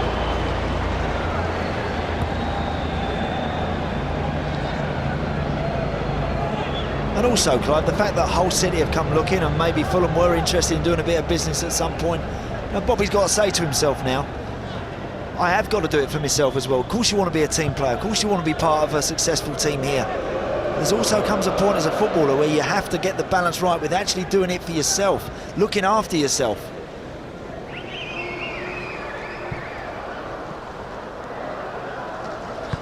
Just looks the sort of guy to me, Bobby, not hard enough on himself, doesn't really want to go the extra half a yard to make it happen.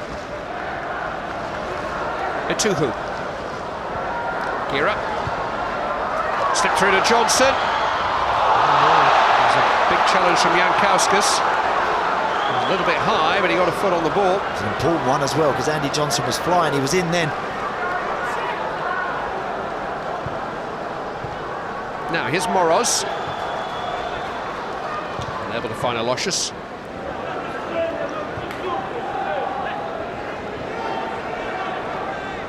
Gira. Pansel's free to his right. Easy enough for Paulauskas.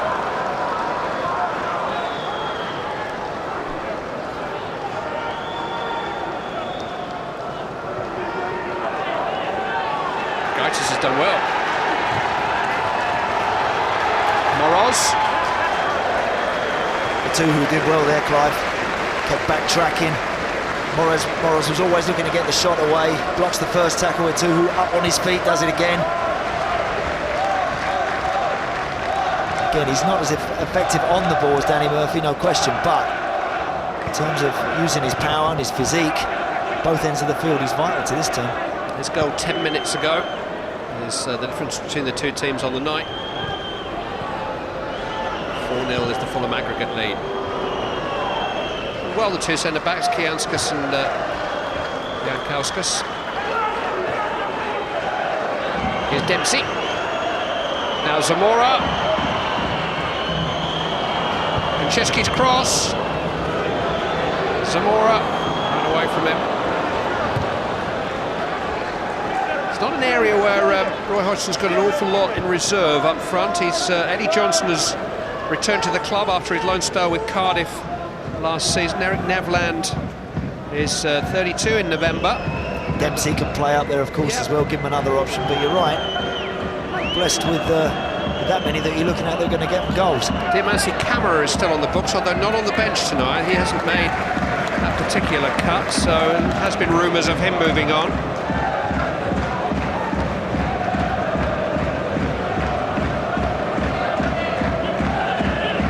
It's been fed up, Roy.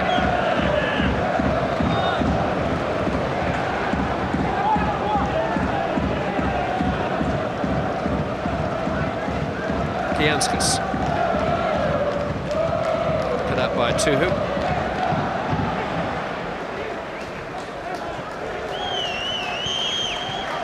Pansel.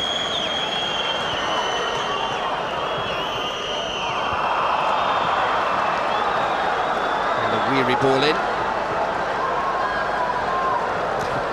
Hagland just sent Grigaitis sprawling off the ball. Here is Grigaitis. Easy enough for Hughes. Grigaitis didn't give it up.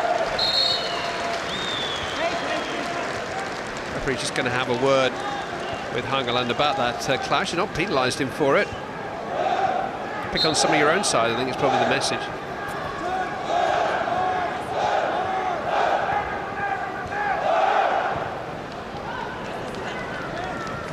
Gear up. Murphy. Konchesky. Dempsey.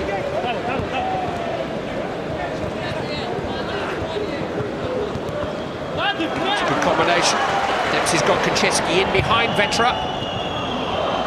The ball wouldn't fall for anybody other than Rajanauskas. Lucky. Can't fault Paul Konchesky for getting to the opposing byline.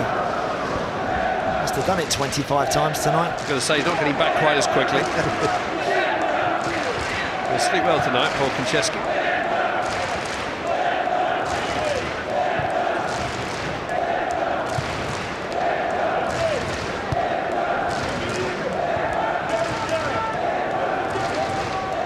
Janskas. Rajanauskas.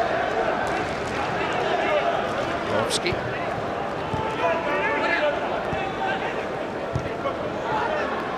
Nicely worked. There's Kianskas. Lost a lot of Vasilauskas. Lucky. It's a decent ball though, Clive. The right idea. Of course, the ball just doesn't die, unfortunately. It's just gathering pace as it skips across the surface. The rain has been incessant. Dempsey. Zamora. Good come for Dempsey. Easy for Stanaitis.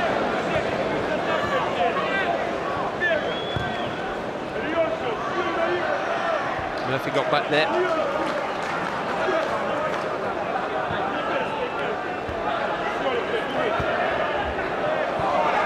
Johnson. Prepared to take on Borowski for pace and win a corner. Good run, Andy Johnson. Right idea, Clive. Just bursting towards the touchline. A good run in this competition with Everton the season before last. They were lucky. He went out to Fiorentina on penalties. He scored that night. Last 16. Did so well in the second leg, so badly in the first. Konchesky will take the corner. It's towards Hangeland. Anything Dempsey got in his way. Gira. Zamora! Headed back across the face of goal. He was offside anyway. going for goal though, was he? No, maybe that one he's sort of backpedaling, maybe he's struggling always to try and get enough on that to beat the goalkeeper. So therefore, maybe trying to pop it back across, but again, it's a right call. It's a good call from the linesman on the far side. Flag goes up. Maybe weary legs, just not quite getting out and back quickly enough. And most Premier League managers will tell you they actually don't want their teams to be peaking fitness-wise for another week or two. There's a build-up to the season, even for the super fit Premier League players. They'll put a lot of leg work in the last month or so. They'll ease off now once they start to play regularly. It's a clear foul on Paulauskas, and Gira's hurt himself more than his opponent. He's actually done that once or twice tonight, Gira. He's an awkward tackler, as often these wingers are. Look, he sticks a leg out, a straight leg, he can get that hurt, I'm telling you. Even though he's called Paulauskas. He's still down, Gira.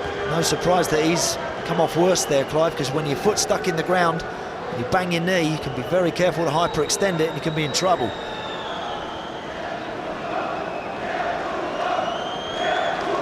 Paulauskas, who was the one sent tumbling, is absolutely fine, but Gira is still prostrate.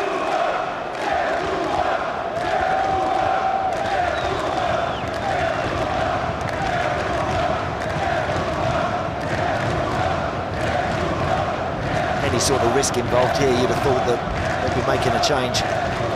Bjorn Helge Riise is actually stripped off and ready to come on, and would be a like-for-like change, I suspect, but Gira will want to soldier on if he can.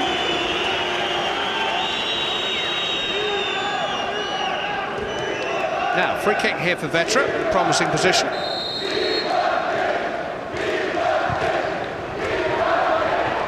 That's too long.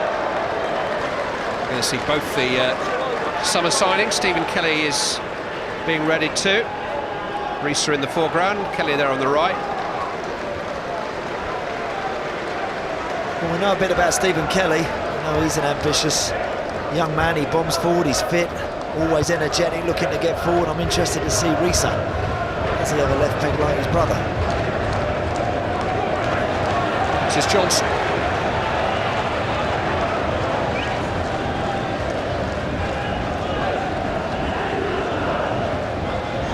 Dempsey back to Konchesky.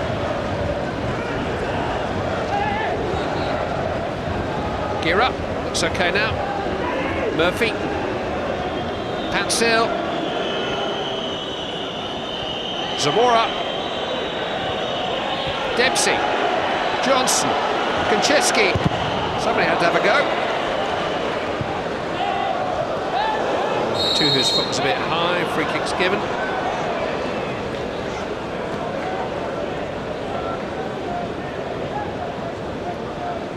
It's actually not a bad foul to give away, that, to be fair, Clive, that one. Two subs getting ready to get involved. Riise on the right, the younger brother of Jon Arne Riise, the former Liverpool player, now in Rome. Etuhu.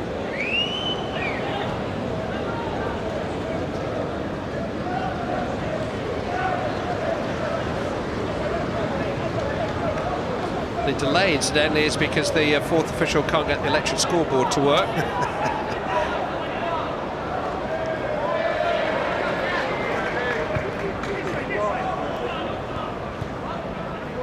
Borowski.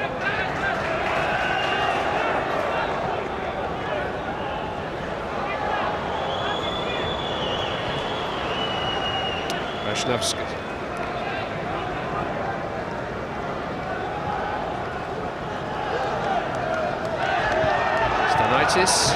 Top by Panzer.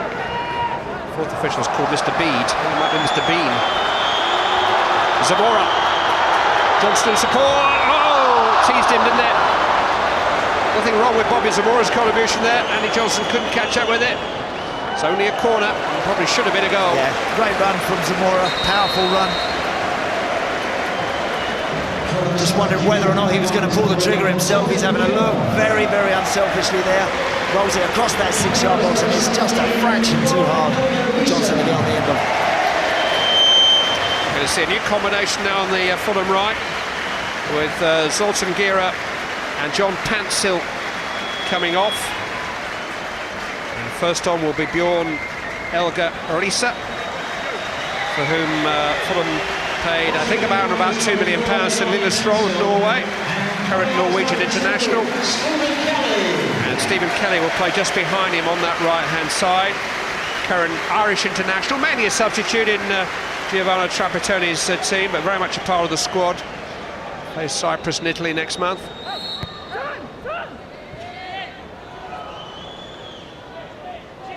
Konchesky. Risa. Yeah, I had been told actually that he's a right footer, and indeed he is, unlike his brother. Doesn't look much like Jon Arne in any way, does he? Well, maybe a bit. And that's Stephen Kelly, who's arrived at the club from Birmingham on a free transfer. He was actually on loan to Stoke towards the back end of last season. That's where he played most of last season's football.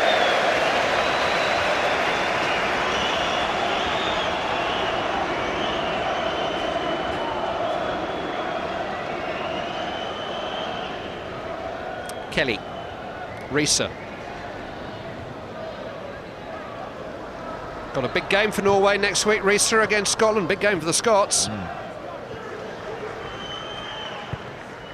Next Wednesday, when we'll be watching Holland-England here on ITV. Murphy. Konchesky.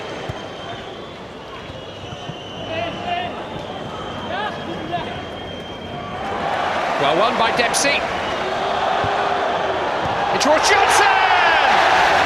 Doesn't miss from there, Andy Johnson. Fulham lead by 2 goals to 0. No more than their overall performance has deserved.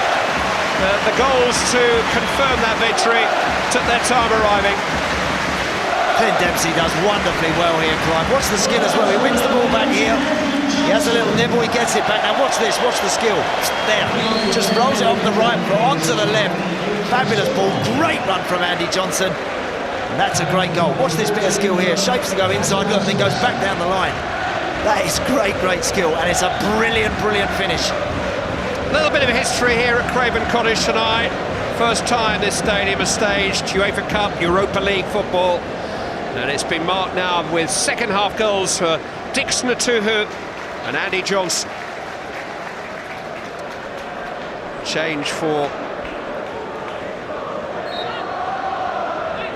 Vetra with Arturas Zulpa, another teenager coming on in place of Vasilauskas. Tells you something about the current Vetra lineup. All 3 of their substitutes teenagers. Murphy.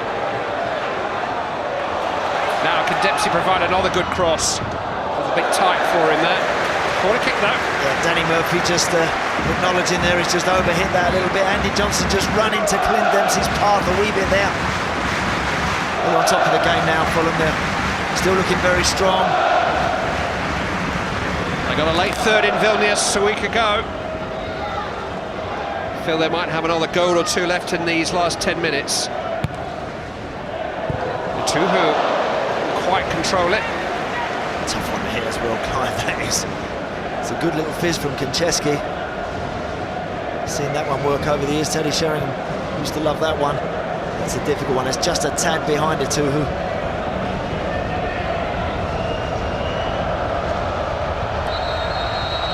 Well, Vetra fans who enjoyed their night out in West London. Certainly some history for their club tonight.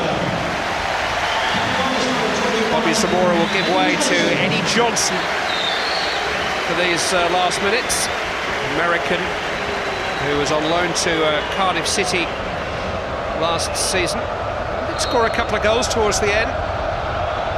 Scored in pre-season for Fulham on their Australian tour in Melbourne, and the feeling is that he's back in favour. Big, bold up and Adam type of striker, wearing pink boots. You know, and if he can notch himself a goal here tonight,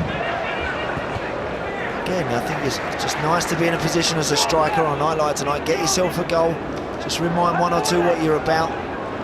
Maybe when that first team sheet goes up, when it really matters, you can get involved.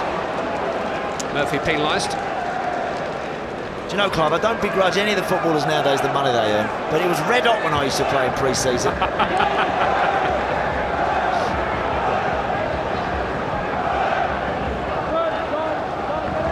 Been a bit of global warming since you last played, Andy, I tell you. That ozone low is not what it was when you played.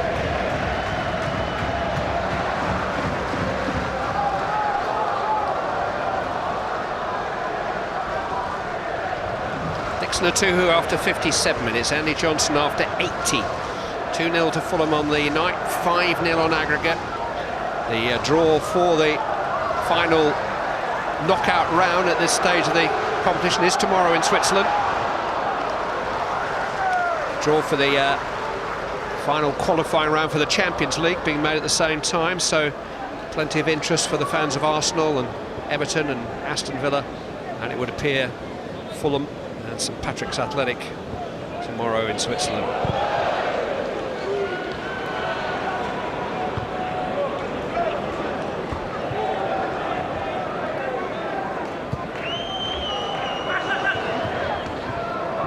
Dempsey. Eddie Johnson. Andy Johnson! The Johnson brothers. Second for Andy in the space of a few minutes. Set up by his American teammate and namesake, Eddie. And Fulham, as they did a week ago, have scored 3 against Vetra. Once again, Clint Dempsey does well. Pulls that one out the sky. Has a little look there, just rolls it into Johnson. And Andy Johnson's in acres of space, but it's a good spot and a good delivery. Again, Dempsey's the architect. He just needed someone to get it across that 6-yard box. A great ball. Just put your foot on it. Lovely couple of goals again for Andy Johnson. Eddie Johnson just seizing that opportunity that you talked about, showing that he can set goals up too. Certainly we know Zamora can. Zamora was very much the man of the first leg. Scored one, won the penalty. He had a hand in the third too. Didn't make quite the same impact tonight. Eddie Johnson's come on and staked a claim.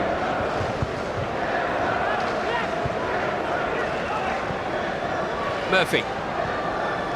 Konchesky. Here's Dempsey. Over the head of Eddie Johnson, it'll be another corner. Vetra have played a lot of the night without the ball and they're pretty tired now. Yeah, there are a few tired legs. Another great ball that is from Dempsey once more. Either foot, you know, left or right. He was prepared to deliver it off both sides. It's a decent ball in. He's made himself into a wide midfield player, really. He is naturally right-footed. Murphy takes. It was a difficult volley for Lisa to execute. Not quite sure what happened there. It was a Dempsey actually who attempted it.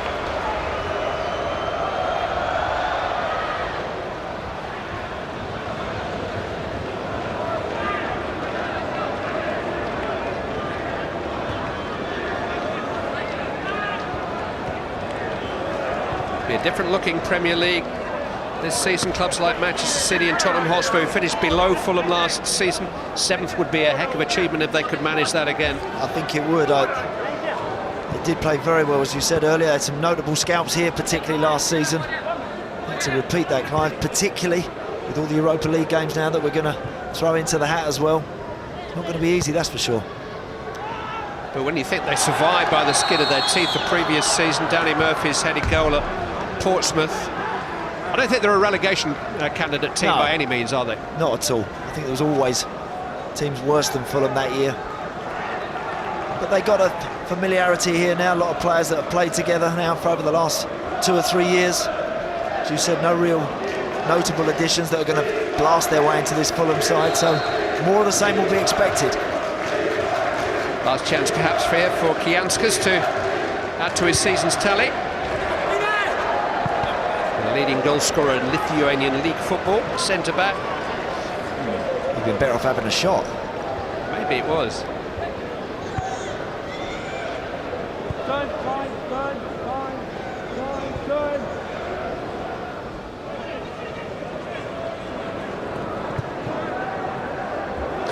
Etuhu left that very confidently for Hughes. Quite sure that was the idea. Kelly. Quite bit across. Morris. Gaitis on the move, but he won't catch up with that.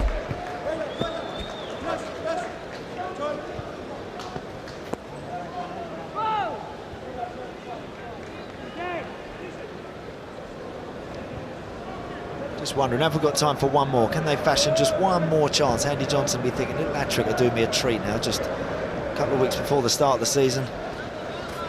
Can he find himself one more opportunity? The goals will account to his official season's tally. There's Johnson. Chesky on the overlap. Dempsey fell behind Risa.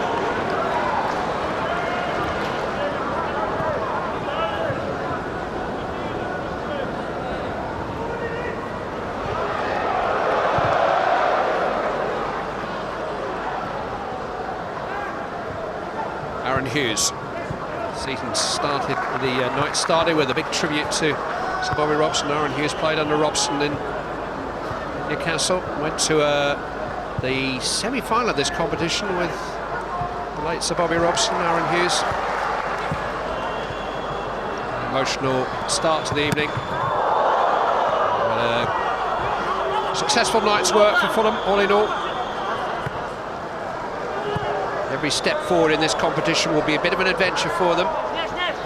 Has been a record of clubs whose seasons have started early in Europe, maybe fading in the later stages of the Premier League season. It certainly happened to Aston Villa last season. It's not the only team that's suffered like that.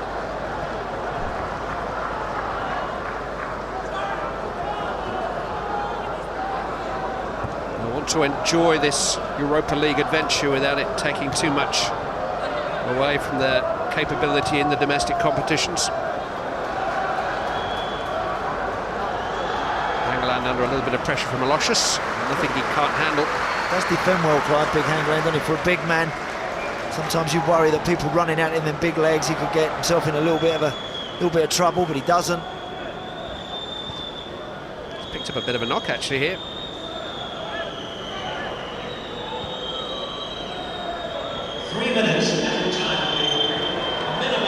Familiar voice of Diddy David Hamilton, the public announcer here at Craven Cottage, announcing 3 more minutes. Risa. Kelly. Dempsey.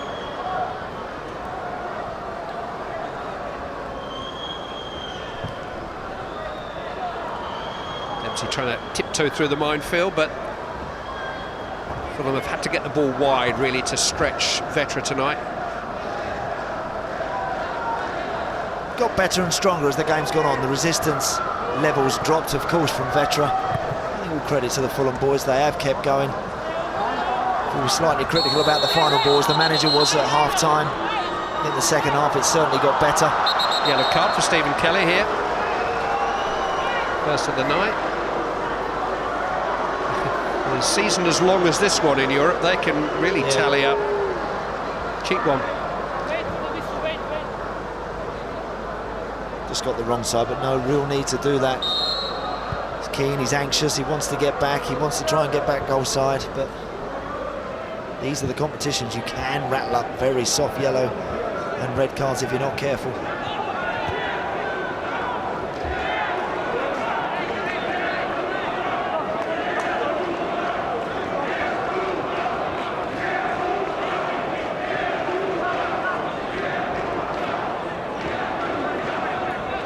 About 40 live European club games coming your way on ITV between now and May in Europa League and Champions League. Then we'll take a quick breather and then we'll bring the World Cup your way. Risa. Johnson was there waiting for a hat-trick. Well, he was as well. He was desperate. He made a great run, Andy Johnson, right into the heart of the 6-yard box. He applauds the effort from Risa to find him.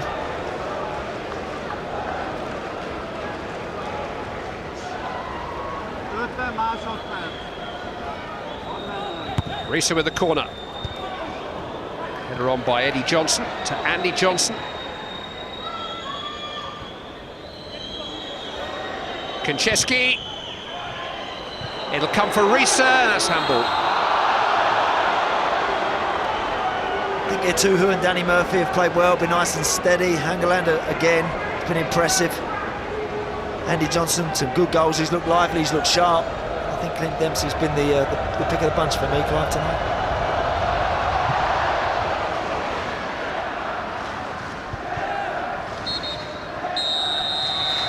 Fulham make progress in Europe. Andy Johnson scoring the 2 late goals, which gave more of an air of a reflection of their overall dominance on the night after Dickson Etuhu had scored just before the hour mark. 3 goals in Lithuania last week, 3 more against the Lithuanian league leaders tonight. It's Fulham who progress by 6 goals to 0 on aggregate. Yes, Fulham untroubled. The Craven Cottage crowd seem pretty satisfied on a very wet night here. Strong start to Fulham's European campaign, and we'll get the dressing room verdict after the break. Fulham looking efficient and organised and well prepared for the new season, have completed a 6-0 aggregate win over FK Vetra in the Europa League. Let's get the thoughts of the Fulham captain Danny Murphy with Gabriel. 6-0 on aggregate. Sounds like a good week's work. The players settling into European football, yeah? Well, I think the first leg was the impressive performance. You know, we went to a place where we didn't know what to expect. The pitch was sticky and dry, and we performed really well. I think that was the makings of the victory, really. Tonight was a little bit easier on a nicer pitch, and to be fair to them, credit first half, thought they battled well, they defended well, and in the end we got the goals, which was nice because it gives the strikers a chance to get on the score sheet, a bit of confidence in front of goal, and takes us into the next game, which is obviously a big one at Portsmouth, with a bit of confidence and a bit of competitive football, which is always nice. You know the benefits of European football.